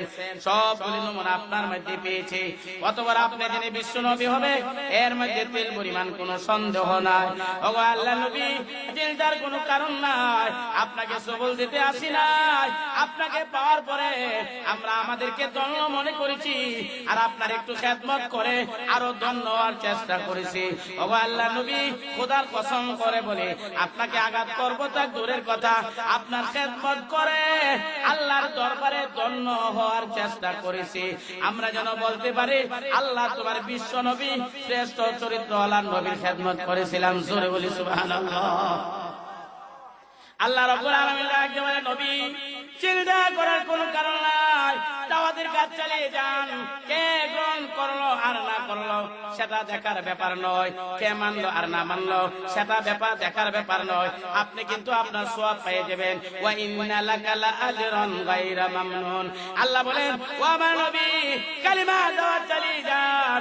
কালিমা দাওয়াত চালিয়ে গেলে গ্রহণ করে আর না করে আমি আল্লাহ আপনাকে বিনিময় দান করব, সওয়াব দান করব, এমন বিনিময় দান করব যে বিনিময়ের শুরু আছে শেষ নাই। জোরে বলি সুবহানাল্লাহ। এমন বিনিময় দিব যে বিনিময়ের শুরু আছে শেষ নাই।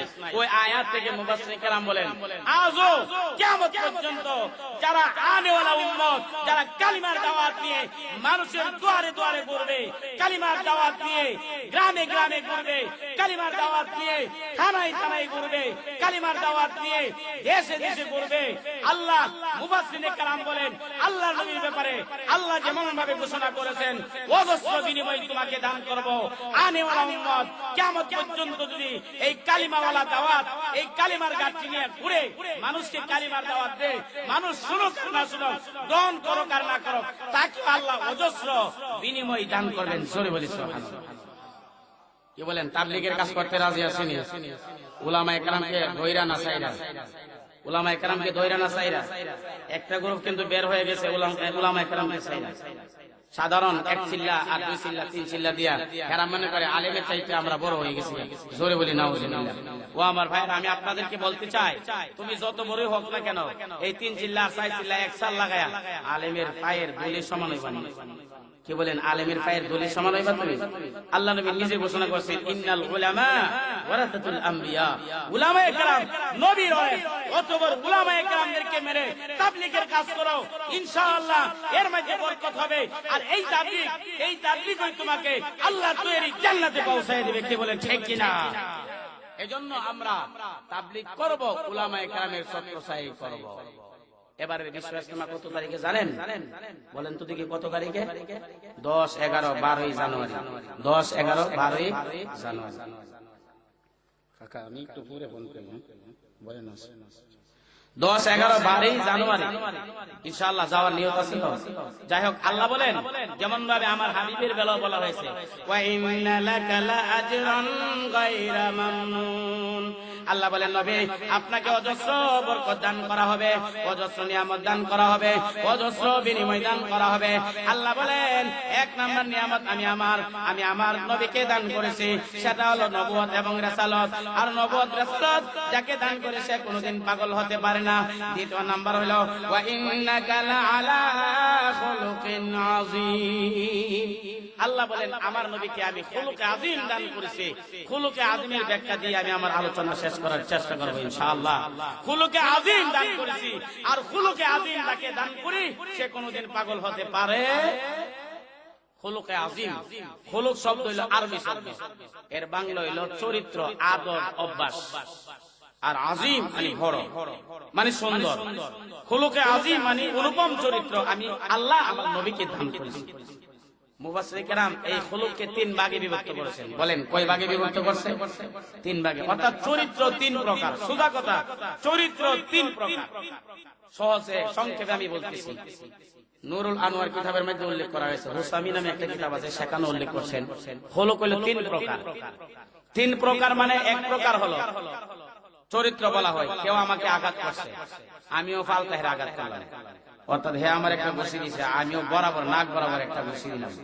এটাও একটা খুলুক, একটা চরিত্র। একে বলা হয় খুলুকে হাসান। বলেন তো কি খুলুকে হাসান? আরেকটা হলো কেউ আমাকে আঘাত করছে, আমি পাল্টা আঘাত করলাম না, চুপ করে ধৈর্য ধারণ করে চলে আসলাম, বাড়িতে চুপ করে ধৈর্য ধারণ করে চলে আসলাম, একে বলা হয় খুলুকে আহসান, খুলুকে কারিমও বলা হয়। তৃতীয় নাম্বার হলো খুলুকে আযীম।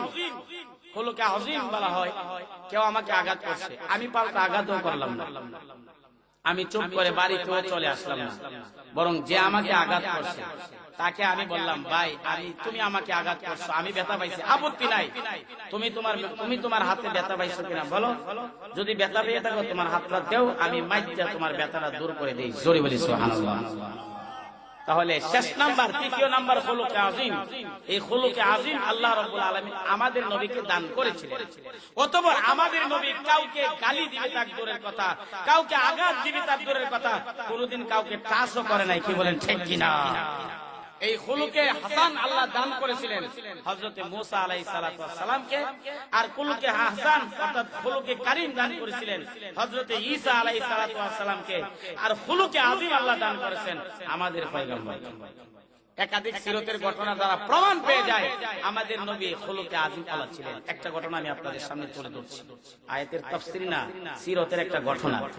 আল্লাহ নবী একদিন ফাতেমা রাদিয়াল্লাহু তাআলা আনহার বাড়িতে গেলেন। যখন আল্লাহ নবী ফাতেমার বাড়িতে গেলেন, আল্লাহ নবীর কথা শুনে, আল্লাহ নবীকে দেখে ইমাম হাসান হুসাইন দৌড়ে আসলো। ইমাম হাসান হুসাইন তো আল্লাহ নবীর কলিজার টুকরা ছিলেন। কি বলেন ঠিক কিনা? কলিজার চাইতে আরো বেশি মহব্বত করতেন। এক বর্ণনার মধ্যে, হাদিসের মধ্যে আসে, আল্লাহ নবী জুমার খুতবা দিতেছেন, ইমাম হাসান হুসাইন আসে, আসার সাথে সাথে খুতবার মিম্বর থেকে নেমে হুসাইনকে কোলে করে নিলেন। কন্যা সুবহানাল্লাহ। তাহলে কেমন আদর, কেমন মায়া করে এই ইমাম হাসান হুসাইন আল্লাহ নবীকে দেখে দৌড়ে আসে। যখন নানার কাছে আসছে, চেহারার দিকে তাকিয়ে দেখে চেহারাটা কালো মলিন হয়ে গেছে। আল্লাহ নবী ফাতেমার জিজ্ঞাসা করে, ফাতেমা, আমার কলিজার টুকরা দুই নাতির চেহারা কালো কেন, ফ্যাকাশে হয়ে গেছে কেন, কারণ কি? ফাতেমা রাদিয়াল্লাহু তাআলা আনহা ডাক দিয়ে বলে, নবী গো, চেহারা কালো হবে না তো কি হবে? আজ থেকে 3 দিন যাবত ধরে চুলায় আগুন দিতে পারি না। ও আল্লাহ নবী, কোনো কিছু পাক করতে পারি নাই, গোশত রুটি তৈয়ার করতে পারি নাই, কলিজার টুকরা গুলাকে দিতেও পারে নাই, খাইতেও পারে না, তো চেহারা কালো হবে না কি হবে? কোনো মতে দিনাতি বাদ করতেছে, খেজুর খায়া, পানি খায়া। ও আল্লাহ নবী, কলিজার টুকরা হাসান হুসাইন এদের চেহারার দিকে তাকাইলে আমি মা জন্মদাত্রীও তাদের চেহারা দেখলে মন মানে না, কিন্তু কি করব, ঘরের মধ্যে তো কোনো কিছু নাই, খাওয়ার মতো দিতে পারি না। আল্লাহ নবী এক কথা শুনে চোখের পানিগুলো ছেড়ে দিলেন, ডাক দিয়া বলে, ফাতেমা, তুমি কেন আমাকে খবর দিলে না?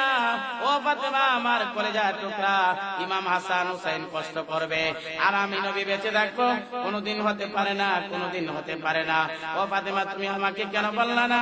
আমার কলিজার টুকরাগুলি কষ্ট করতো না, ঠিক আছে, তুমি একটু অপেক্ষা করো, দেখি আমি কোনো কিছু ব্যবস্থা করতে পারি কিনা। ও আমার ভাইরা, সিরাতের কিতাবে উল্লেখ করা হয়েছে, আল্লাহ নবী কথা বলে মদিনা তুমি হাঁটতে আরম্ভ করে দিলেন। হাঁটতে হাঁটতে হাঁটতে হাঁটতে ইহুদি বেচারার বাগানে গেলেন। ওই বাগানে যায় দেখে ইহুদি বেচারা তার নিজের বাগানের মধ্যে কাজ করতেছে। আল্লাহ নবী ডাক দিয়ে বলেন, ভাই, আপনার বাগানের মধ্যে লোকের কোনো প্রয়োজন আছে কিনা? জোরে বলি সুবহানাল্লাহ। আল্লাহ নবী ডাক দিয়ে বলেন, আপনার বাগানের মধ্যে লোকের কোনো প্রয়োজন আছে কিনা? ইহুদি বেচারা পিছনের দিকে তাকায়া দেখে, কি আশ্চর্য ব্যাপার, এত সুন্দর চেহারা, কোকড়ানো চুল, চেহারার মধ্যে মায়া মায়া ভাব দেখা যায়, ওই বেচারা কাজ করবে? এমন প্রশ্ন যখন মনে মনে জাগলো, আল্লাহ নবীকে প্রশ্ন করে বললেন, কি ব্যাপার, আপনাকে কাজ দিলে কি আপনি করবেন? বলে, হ্যাঁ করব। আল্লাহ নবী কথা বলার পরে ইহুদি বেচারা বলে, জান, ঠিক আছে, ওই আমার বাগানের কোনার মধ্যে একটা কূপ যে আছে, এই কূপ থেকে, কুয়া থেকে বালতি দিয়া পানি তুলে আমার বাগানের গাছগুলির মধ্যে দেন। আল্লাহ নবী দায়িত্ব পেলেন, ইহুদি বেচারার কথা মতো ওই কূপ থেকে আল্লাহ নবী পানি তুললেন, পানি তৈলা গাছের মধ্যে দিলেন। সর্বপ্রথম 1 বালতি পানি তোলার বিনিময়ে আল্লাহ নবীকে ইহুদি বেচারা প্রথমে 4টা খেজুর দিলেন। ওই 4টা খেজুর আল্লাহ নবী আগে নিজে খেয়ে নিলেন, কেননা আল্লাহ নবী নিজেও ক্ষুধার্ত। জোরে বলি সুবহানাল্লাহ। ও আমার ভাইরা, দিন এমনিতে পৌঁছে না, আল্লাহ নবী পেটে পাগল বেঁধেছেন, বহু কষ্ট করেছেন, জলাঞ্জলি দিয়েছেন, সেই ইসলাম আমরা তৈরি পেয়েছি, মুসলমানের ঘর মুসলমান হয়েছে। এজন্য ইসলামের কদর আমরা বুঝি না, কোরআনের কদর বুঝি না, উলামায়ে কেরামদের কদর বুঝি না। কি বলেন ঠিক কিনা? আল্লাহ নবী নিজে ক্ষুধার্ত, কেননা আরো তো পানি বালতি তুলতে হবে, বালতি ভরিয়ে পানি তুলতে হবে, কতবার কষ্ট করতে হবে। এজন্য আল্লাহ নবী সর্বপ্রথম দেওয়া 4টা খেজুর নিজে আগে খেয়ে নিলেন, গায়ে একটু শক্তি করে নিলেন, ওই খেজুরগুলি খেয়ে আবার বালতি দিয়া কূপ থেকে পানি তুলতেছেন। এক এক করে 8 বালতি পানি কূপ থেকে তুলে গাছের মধ্যে দিলেন। নবম বালতির জন্য, নবম বালতি পানি তোলার জন্য যখন বালতি কূপের মধ্যে নিক্ষেপ করলেন, ঘটনাক্রমে রশিটা ছিঁড়ে বালতিটা কূপের মধ্যে পড়ে গেল।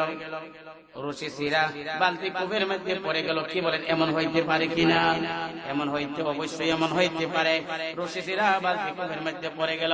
আল্লাহ নবী হাত করে দাঁড়িয়ে আছেন, কূপের কাছে দাঁড়িয়ে আছেন। কি করবেন? কারণ রশি ছিঁড়া বালতি কূপে বইরা গেছে, পানি তো তোলা সম্ভব না। ইহুদি বেচারা পিছনের দিকে তাকায় দেখে আল্লাহ নবী দিয়ে পানিও তোলে না, গাছের মধ্যে পানি দেয় না। পিছনের দিকে তাকায় দেখলেন যখন আসে না, বুঝতে পেরেছে মনে হয় কোনো একটা ঘটছে। ইহুদি বেচারা কূপের কাছে গেলেন, গিয়া দেখে বালতি রশি ছিঁড়ে বালতি কূপের মধ্যে পড়ে গেলেন। ওই ইহুদি বেচারা আল্লাহ নবীকে কোনোদিন দেখে নাই, তবে মুহাম্মদুর রাসূলুল্লাহর নাম শুনেছে। মক্কা থেকে একজন ভালো মানুষ মদিনার জমিনে হিজরত করে আসেন, নাম শুনেছেন। ওই ইহুদি বেচারা না বুঝে না চিনতে পেরে আল্লাহ নবীর গালের মধ্যে একটা থাপ্পড় বসায় দিলেন। জোরে বলি নাউজুবিল্লাহ। আল্লাহ নবীর গালের মধ্যে থাপ্পড় দিলেন।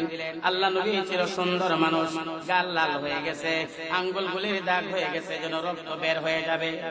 আল্লাহ নবীর আদর্শ খুলুকে আযীম, ওয়া ইন্নাকা লাআলা খুলুকিন আযীম, ওয়া ইন্নাকা লাআলা খুলুকিন আযীম। আল্লাহ নবী ডাকে বলে, ইহুদি রে, তুমি আমার গালে আঘাত করেছো, আমি ব্যথা পেয়েছি, আপত্তি নাই। দেখো না আমার গালের গায়েছে, তোমার আঙ্গুলগুলির দাগ উঠে গেছে, আমি সুন্দর মানুষ, রক্ত বের হয়ে যাবে, উপক্রম হয়ে গেছে। ইহুদি, আমি ব্যথা পেয়েছি, এরপর আমার কোনো আপত্তি নাই, কিন্তু তুমি তোমার হাত, যে হাত দিয়ে আমাকে আঘাত করছো, ওই হাতের মাঝে ব্যথা পাইছো কিনা বলো। যদি ব্যথা পেয়ে থাকো হাতটা দাও, আমি হাতটা মালিশ করে তোমার ব্যথা দূর করে দেই। জোরে বলি সুবহানাল্লাহ। ও আমার ভাইরা, বিশ্ব নবীর চরিত্র ছিল এমন। এখন আমরা নবীর উম্মত দাবি করি, আহলে সুন্নাত ওয়াল জামাত দাবি করি, আশিকে রাসূল দাবি করি। নবীর সুন্নাত আছে না আমাদের? রাস্তাঘাটে আরে বাবা, একটা গালি দিলে আমি 5টা দিই, একটা বাড়ি দিলে আরে বাবা, হ্যাঁ ইমুকের ছেলে সলিমুদ্দির মধ্যে আমার একটা বাড়ি মেরে দিয়েছে, আমার লাঠির জোর কম আছে, গোষ্ঠীর জোর কম আছে, টাকার জোর কম আছে। আরে বাবা, কোনো কথা নাই, বাইরে গিয়ে এলান করে মাইক এলান করে। আর অন্ত দেখছেন মসজিদের মাইক এলান করে। কি বলেন, কাজ্জা লাগলে মসজিদের মাইকে এলান করে না? এক তো কাজ্জা হারাম, কাজ্জা ঝগড়ার জন্য যতগুলি টাকা খরচ করা হয় এগুলিও হারাম। আসেনি এমন? কি বলে, আপনাদের এলাকাতে মনে নাই মারামারি হয় না? আল্লাহ নবীর আদর্শ, আল্লাহ নবীর আদর্শ ছিল, সে আমাকে থাপ্পড় মেরেছে, আমাকে আঘাত করেছে, আপত্তি নাই। আল্লাহ নবী বলেন, তুমি তোমার হাতে ব্যথা পাইছো কিনা বলো, তোমার হাতটা দাও, আমি মাজ্জা ব্যথাটা দূর করে দেই। জোরে বলি সুবহানাল্লাহ। ইহুদি বেচারা, আরে বাবা, জীবনে তো এমন ব্যবহার শুনলাম না, কত আঘাত করলাম, কত মানুষের মারলাম, এত সুন্দর ব্যবহার তো জীবনে আর কোনোদিন শুনি নাই। তাহলে ভালো একজন মানুষের সঙ্গে আমি বিয়াদবি করেছি, একজন মহামানবের সঙ্গে আমি বিয়াদবি করেছি। মনে মনে নিজের প্রশ্ন করে কাজটা ঠিক করি নাই। কি করি নাই? ঠিক করি নাই। নিজেকে মনে মনে ধিক্কার দিচ্ছে, আমি কাজটা ঠিক করি নাই। এক কথা বলে আল্লাহ নবীকে 40টা খেজুর দিলেন। ওই যে 8 বালতি পানি তুলছে, 8 বালতি পানি বিনিময়ে 40টা খেজুর দিলেন। সিরতের কিতাবের মধ্যে লেখে, আল্লাহ নবী কয়, ইহুদি, সেই বালতির জন্য তুমি আমাকে আঘাত করছো, এই বালতি কূপের মধ্যে রাইখা যাইতাম না, তুইলাই যাবো। জোরে বলি সুবহানাল্লাহ। কি বলেন, আল্লাহ নবী যে এই মনস্থ করছেন, আমার আল্লাহ শুনছেন নি? আরশের মালিককে শুনছেন নি? আরশের মালিক ডাক দেয়া বলে, জিবরাইল তাড়াতাড়ি যাও, আমার বন্ধু কূপ থেকে বালতি তোলার মনস্থ করেছে। জিবরাইল তুমি তাড়াতাড়ি যাও, আমার বন্ধু কূপের কাছে যাইয়া হাত দিতে যেন দেরি হয়, বালতি আমার বন্ধুর হাতে পৌঁছতে যেন দেরি না হয়। ও আমার ভাইরা, সিরাতের কিতাবে লেখে, আল্লাহ নবী কূপের মধ্যে হাত দিতে দেরি হয়েছে, বালতি আল্লাহ নবীর হাতে পৌঁছতে দেরি হয় না। আরেক বর্ণনার মধ্যে উল্লেখ করেছেন আল্লাহ নবীর মুজিজা ছিল, আল্লাহ নবী কূপে হাত যখন দিলেন, হাত বড় হইয়া লম্বা হইয়া বালতি পর্যন্ত পৌঁছে গেলেন। ওয়ানা এসে বালতি তুলে কূপের কাছে রেখে আল্লাহ নবী চলে গেলেন। ইহুদি বেচারা যখন দেখলো কোনো মাধ্যম নাই, কোনো কিছু নাই, বালতি তোলার মাধ্যম ছাড়া ওই বালতি কূপ থেকে তুলতে পেরেছে, নিশ্চয়ই সে একজন মহামানব, সে একজন শ্রেষ্ঠ মানুষ হবে, সে একজন মহামানব হবে। আহারে, আমি একজন মহামানবের সঙ্গে অন্যায় করেছি, অপরাধ করেছি, ঠিক করে নাই, নিজেকে ধিক্কার দেওয়ার জন্য, এর মাসুল দেওয়ার জন্য মাটির মধ্যে পড়ে গড়াগড়ি করে কান্না করতেছেন আর চিৎকার করে বলতেছেন, আমি কাজটা ঠিক করি নাই, ঠিক করি নাই, এভাবে কান্না করতেছেন। ও আমার ভাইয়েরা, একদল ব্যবসায়িক লোকেরা সিরিয়া থেকে ব্যবসা করে ওই মদিনার পথে রওনা দিলেন। ইহুদি বেচারা ওই বাগানের কাছে যখন আসলেন, আয়েশা দেখে আল্লাহর বান্দা ইহুদি, সেও আল্লাহর বান্দা কিন্তু নাফরমান, আল্লাহকে মানে নাই। ইহুদি বেচারা মাটির মধ্যে পড়ে গড়াগড়ি করে কান্না করতেছেন, চিৎকার করে বলতেছেন, আরে কি করলাম, কি করলাম, কাজটা তো ঠিক করি নাই। ওই ব্যবসায়িক দলেরা ব্যবসা করতে যারা গিয়েছিল তারা ডাক দিয়া বলে, ও আল্লাহর বান্দা, তোমার কি হয়েছে তুমি বলো না, কি হয়েছে তোমার তুমি বলো না, এমন ভাবে মাটির মধ্যে গড়াগড়ি করতেছো, চিৎকার করে কান্না করতেছো, কি হয়েছে তোমার? ইহুদি বেচারা বলে, ও মুসাফির, তোমরা তোমাদের পথে চলে যাও, আমাকে জিজ্ঞাসা করে আর আমার মনের দ্বারা বাড়াইও না। জোরে বলি সুবহানাল্লাহ। তোমরা তোমাদের পথে চলে যাও, আমাকে জিজ্ঞাসা করে আমার মনের জ্বালা আর বাড়ায়ও না। তখন ওই ব্যবসায়িক দলেদের কৌতূহল আরো বেড়ে গেল, মনে হয় কোনো একটা ঘটেছে। ডাক দিয়া বলে, ইহুদি রে, কি হয়েছে তুমি বলো না, যদি তোমার উপকার নাও করতে পারি, কমসে কম তোমাকে সান্ত্বনা দিতে পারবো। অনেক সময় দেখা যায় মনের মধ্যে কষ্ট জ্বালা থাকলে অন্যের কাছে বললে একটু দূর হয়ে যায়, কি বলেন ঠিক কিনা? ওই ব্যবসায়িকেরা বলে, ও ভাই ইহুদি, বলো না তোমার মনে জ্বালা কি, আমাদের কাছে বলো, সম্ভব বলে তোমাকে সহযোগিতা করব, সাহায্য করব, আর যদি সম্ভব না হয় তোমাকে সান্ত্বনা দেওয়ার চেষ্টা করব। তখন ইহুদি বেচারা বলে, ও আমার ভাইরা, আমার বাগানের মধ্যে এমন সুন্দর চারওয়ালা কোকড়ানো চুল একজন মানুষ এসেছিল, সে এই কাজ করেছিল, আমি তার সঙ্গে এমন বেয়াদবি আচরণ করেছি। কেন আমি করলাম? ওই ব্যক্তি আমার সঙ্গে এই বেয়াদবি আচরণ করার পর সুন্দর ব্যবহার করেছে, খুলুকে আজিম দেখাইছে, আমি নিজেকে ধিক্কার দিচ্ছি, কেন আমি এমন একটা খারাপ ব্যবহার করলাম? ওই মানুষটা ভালো মানুষের সঙ্গে আমি কেন এমন একটা খারাপ ব্যবহার করলাম? ওই খারাপ ব্যবহার জন্য আমি নিজেকে ধিক্কার দিচ্ছি। ওই ব্যবসায়িক দলেরা বলে, ইহুদি মুহাম্মদ নামে মক্কার জমিনে এক বেচারা, মক্কা থেকে মদিনার জমিনে এক বেচারা মুহাম্মদ নামে হিজরত করে আসছে, তুমি নাম শুনি? ইহুদি বেচারা বলে, হ্যাঁ শুনেছি, কোনোদিন দেখি নাই। ও তুমি যে বর্ণনা দিয়েছ, তোমার বর্ণনা মতে আমার মনে হয় ওই যে ভালো মানুষটা তিনি হবেন মুহাম্মদ রাসূলুল্লাহ।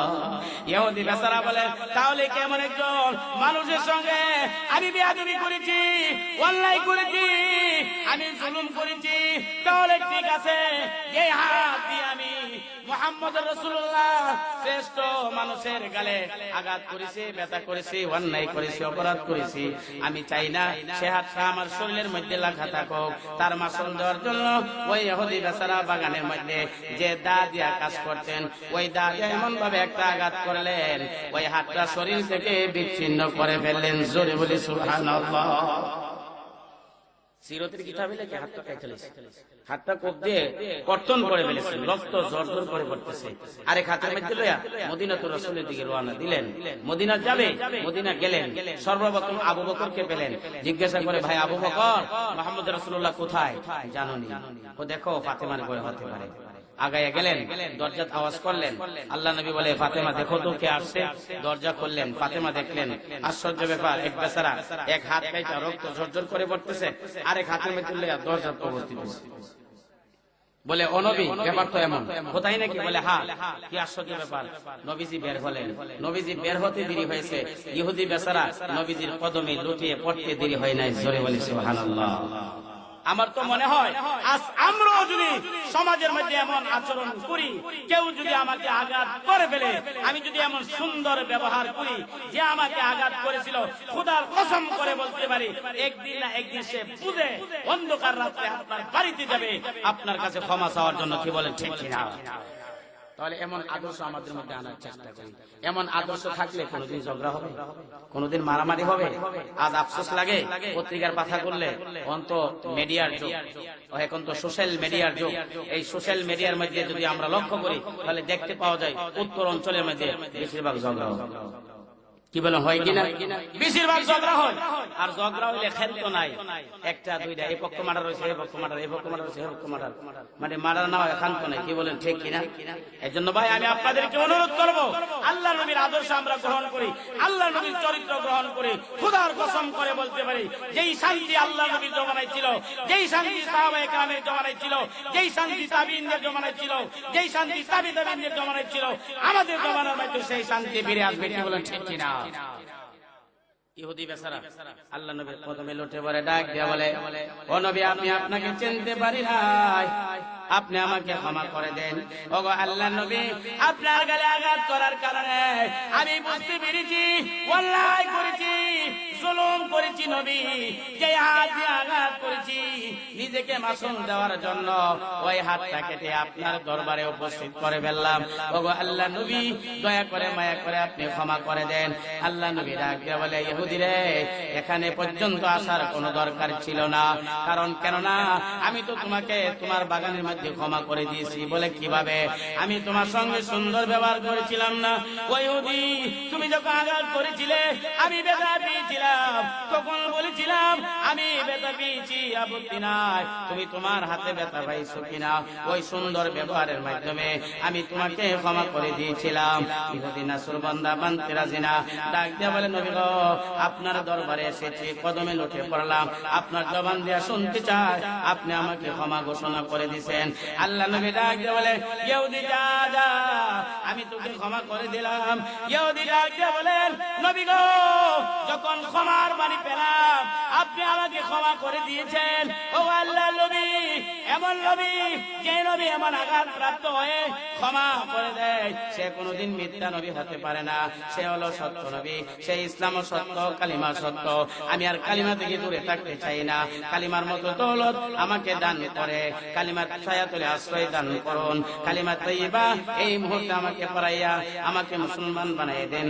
আল্লাহ নবীর কাছে কালিমা পড়ে মুসলমান হয়ে গেল। আল্লাহ নবী ডাক দিয়ে বলে, ইহুদির একটু আগেও তুমি ইহুদি ছিলে, ওই ইহুদি একটু আগেও ছিলে, যখন কালিমা গ্রহণ করে তুমি আমার ছায়াতলে আশ্রয় নিলে, ইসলামের ছায়াতলে আশ্রয় নিলে। ও আমার সাহাবী, এখন আমি চাই না তোমার হাতটা শরীর থেকে বিচ্ছিন্ন থাকো। ও আল্লাহর বান্দা, আমি নবী বলে দিলাম তোমার হাতটা যেখানে লাগা ছিল সেখানে লাগাও। আল্লাহ নবীর কথা মতো ওই ইহুদি আল্লাহর নবীর নব সাহাবী হাতটা শরীরের মধ্যে লাগালেন, আর আল্লাহ নবী একটু তুতু মুবারক আয়না চতুর্দিক দিয়ে ঘুরাইয়া লাগাইয়া দিলেন। খোদার কসম করে বলি, আল্লাহর কুদরত বোঝা যায় না। ওই হাতটা সুন্দর করে ওই আল্লাহর নবীর নতুন সাহাবীর শরীরের মধ্যে লেগে গেল। জোরে বলি সুবহানাল্লাহ, লা ইলাহা ইল্লাল্লাহ। এই হুজুর আছে নাই? হুজুর আইছে? জোরে লা ইলাহা। এই দিন নিয়ে যাবেন, আই সব মনস্তি 1.5 ঘন্টা হয়ে গেছে, বুঝতেছো বলার কি অবস্থা? আলহামদুলিল্লাহ, হুজুর রাস্তায় আছে, আসলে আমি ছেড়ে দেব।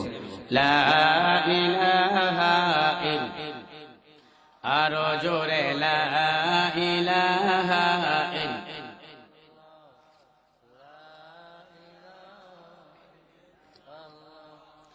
লা ইলাহা ইল্লাল্লাহ,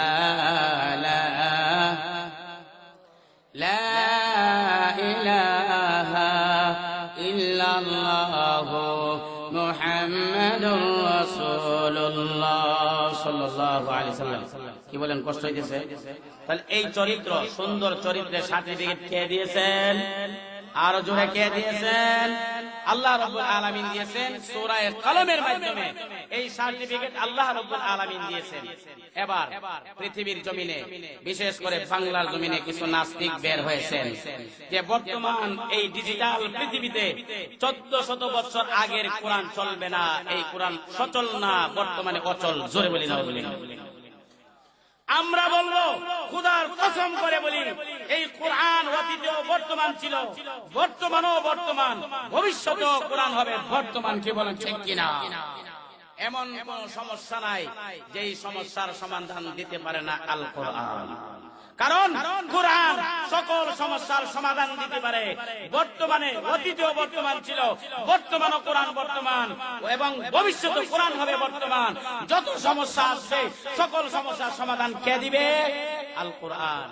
কিন্তু বর্তমান ডিজিটাল পৃথিবীতে কিছু নাস্তিকের দল আছে, তারা বলে 1400 বছর আগের কোরআন বর্তমান ডিজিটাল পৃথিবীতে চলবে না, এই কোরআন বর্তমানে অচল। যদি জিজ্ঞাসা করা হয় অচল যে বুঝলা কেমনে? কোরআন কোরআন ফয়রা বলে বুঝতে কি বোঝা বুঝছো? অলিপুরি সাহেব আমার তুমি একটা দৃষ্টান্ত দিতেন হাতি দিয়া, কথা বুঝে আসছে কিনা? আমি এদিকে যাচ্ছি না, আশরাফ আলী থানভী রহমাতুল্লাহ আলাইহি এদের একটা দৃষ্টান্ত দিচ্ছেন ওনার কিতাবের মধ্যে, পছন্দিদা ওয়াকিয়া নামক কিতাবের মধ্যে আইনা। এরা কোরআন কি জাতের বোঝা বুঝছে দৃষ্টান্ত দিয়ে বুঝাইছেন। কি বলেন? কইতাম নেই। এক গ্রামের মধ্যে সর্দার মাতাব্বর যারা আছে তারাও ছিল বেকুব। এই গ্রামের জনসাধারণ যারা ছিল তারাও বেকুব। বেকুব বুঝছেন? নির্বোধ, যার আকল কম, আকল বেশি না, এদেরকে বলা হয় নির্বোধ, বেকুব। তো ওই গ্রামের সকল নেতা মাতাব্বর ছিল বেকুব, জনগণ ছিল বেকুব। আবার আপনাদের দামরার কথা কিন্তু কইতেছি না, মনে মনে কইনা বলে হুজুর আবার ইঙ্গিত দিয়া দামরার কথা কইছে না। দামরার মানুষ তো অনেক সচেতন মানুষ, শিক্ষিত মানুষ, শিক্ষিত সমাজ। যাই হোক, তবে ওই গ্রামের মানুষের একটা ঐক্য আবার ছিল। কি ঐক্য ছিল জানেন? এরা আবার নেতার কথা ছাড়া কোনো কাজ করতো। একদিন এক ঘটনা হয়েছে। কি ঘটনা? এক বেচারা তাল গাছ, তাল গাছ চেনেন তো? তাল গাছ ধরেন না, ডাব গাছ হচ্ছে, ডাব গাছ তো আমরা চিনি, ডাব গাছ ওইটা বেচারার নাম তার নাম। এখন তো সকল মানুষ, তার বাড়ির মানুষ চিৎকার আরম্ভ করে দিচ্ছে, নামবে কেমনে, নামবে কিভাবে? তার বউ স্ত্রীরা চিৎকারে কিভাবে নামবে? হঠাৎ করে জনসাধারণ যারা আছে এদের মধ্যে একজন পরামর্শ দিল, এই আমাদের মধ্যে তো আমাদের নেতা আছে, আমরা তো নেতার কথা ছাড়া কাজ করি না, চলো নেতার কাছে যাই, দিহি নেতা কি পরামর্শ দেয়। তোমার স্বামীর গাছ থেকে নামাবার পরামর্শ কি দেয়?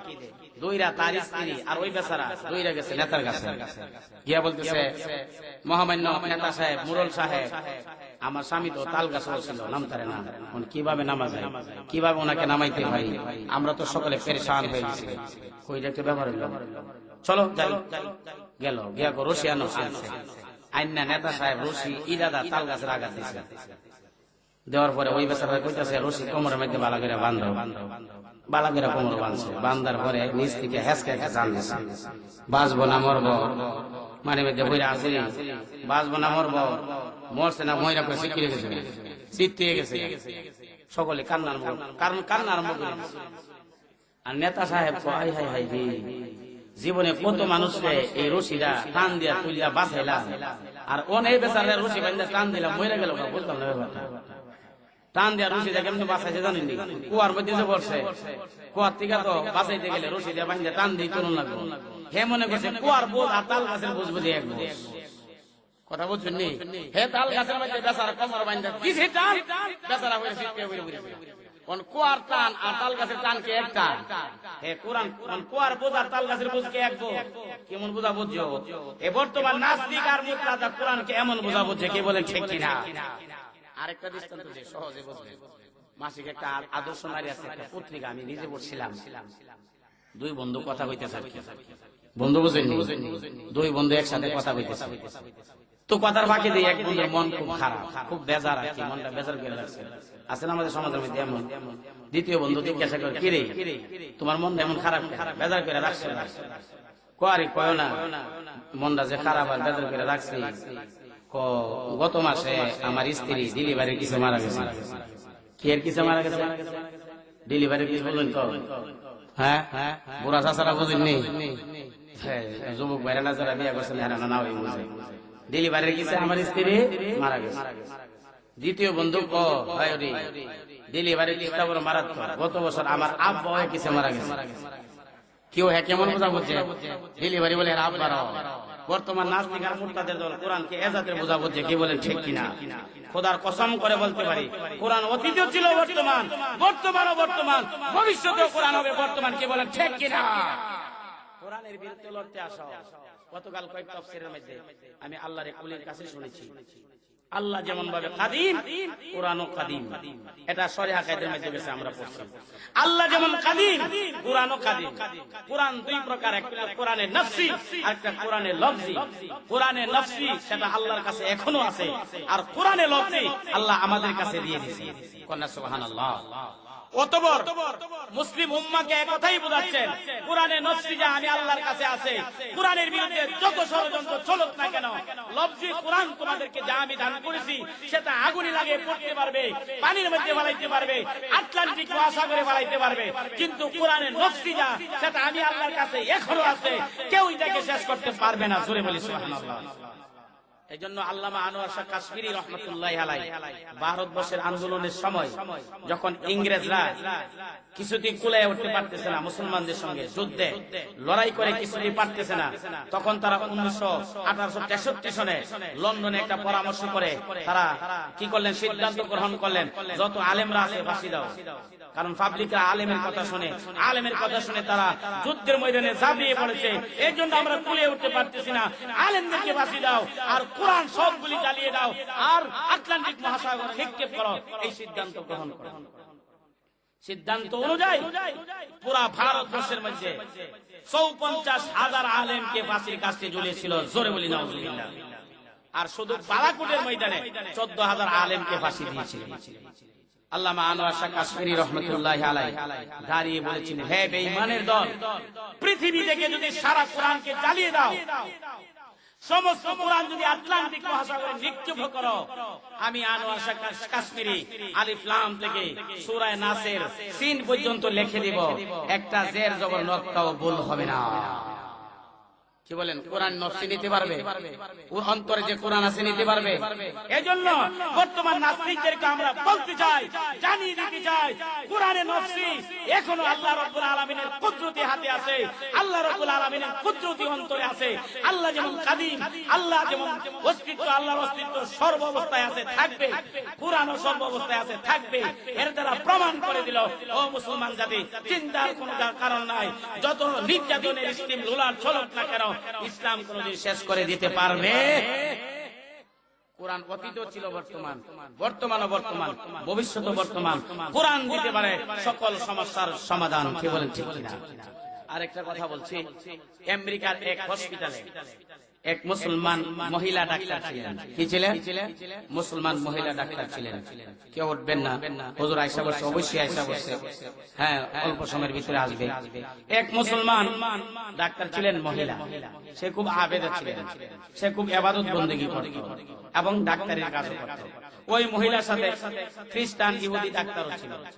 মহিলা মাঝে মাঝে বলতো, ভাই এই কোনা দেখে কথা বলতেছে, কথা বলতেছে দেখেন তো বলতেছিলাম, এই মহিলা সবসময় বলতো যে কোরআন সকল সমস্যার সমাধান দিতে পারে। কি দিতে পারে? কোরআন সকল সমস্যার সমাধান দিতে পারে।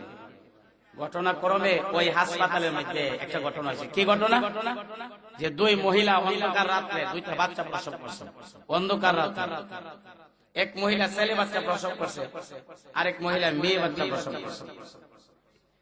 যখন রাত্র পোয়ালো, দোনো মহিলা দাবি করে ছেলে আমার, কারণ মেয়ে হইলে তো কেউ পছন্দ করে না। কি বলেন ঠিক কিনা? মন বেজাল করে না।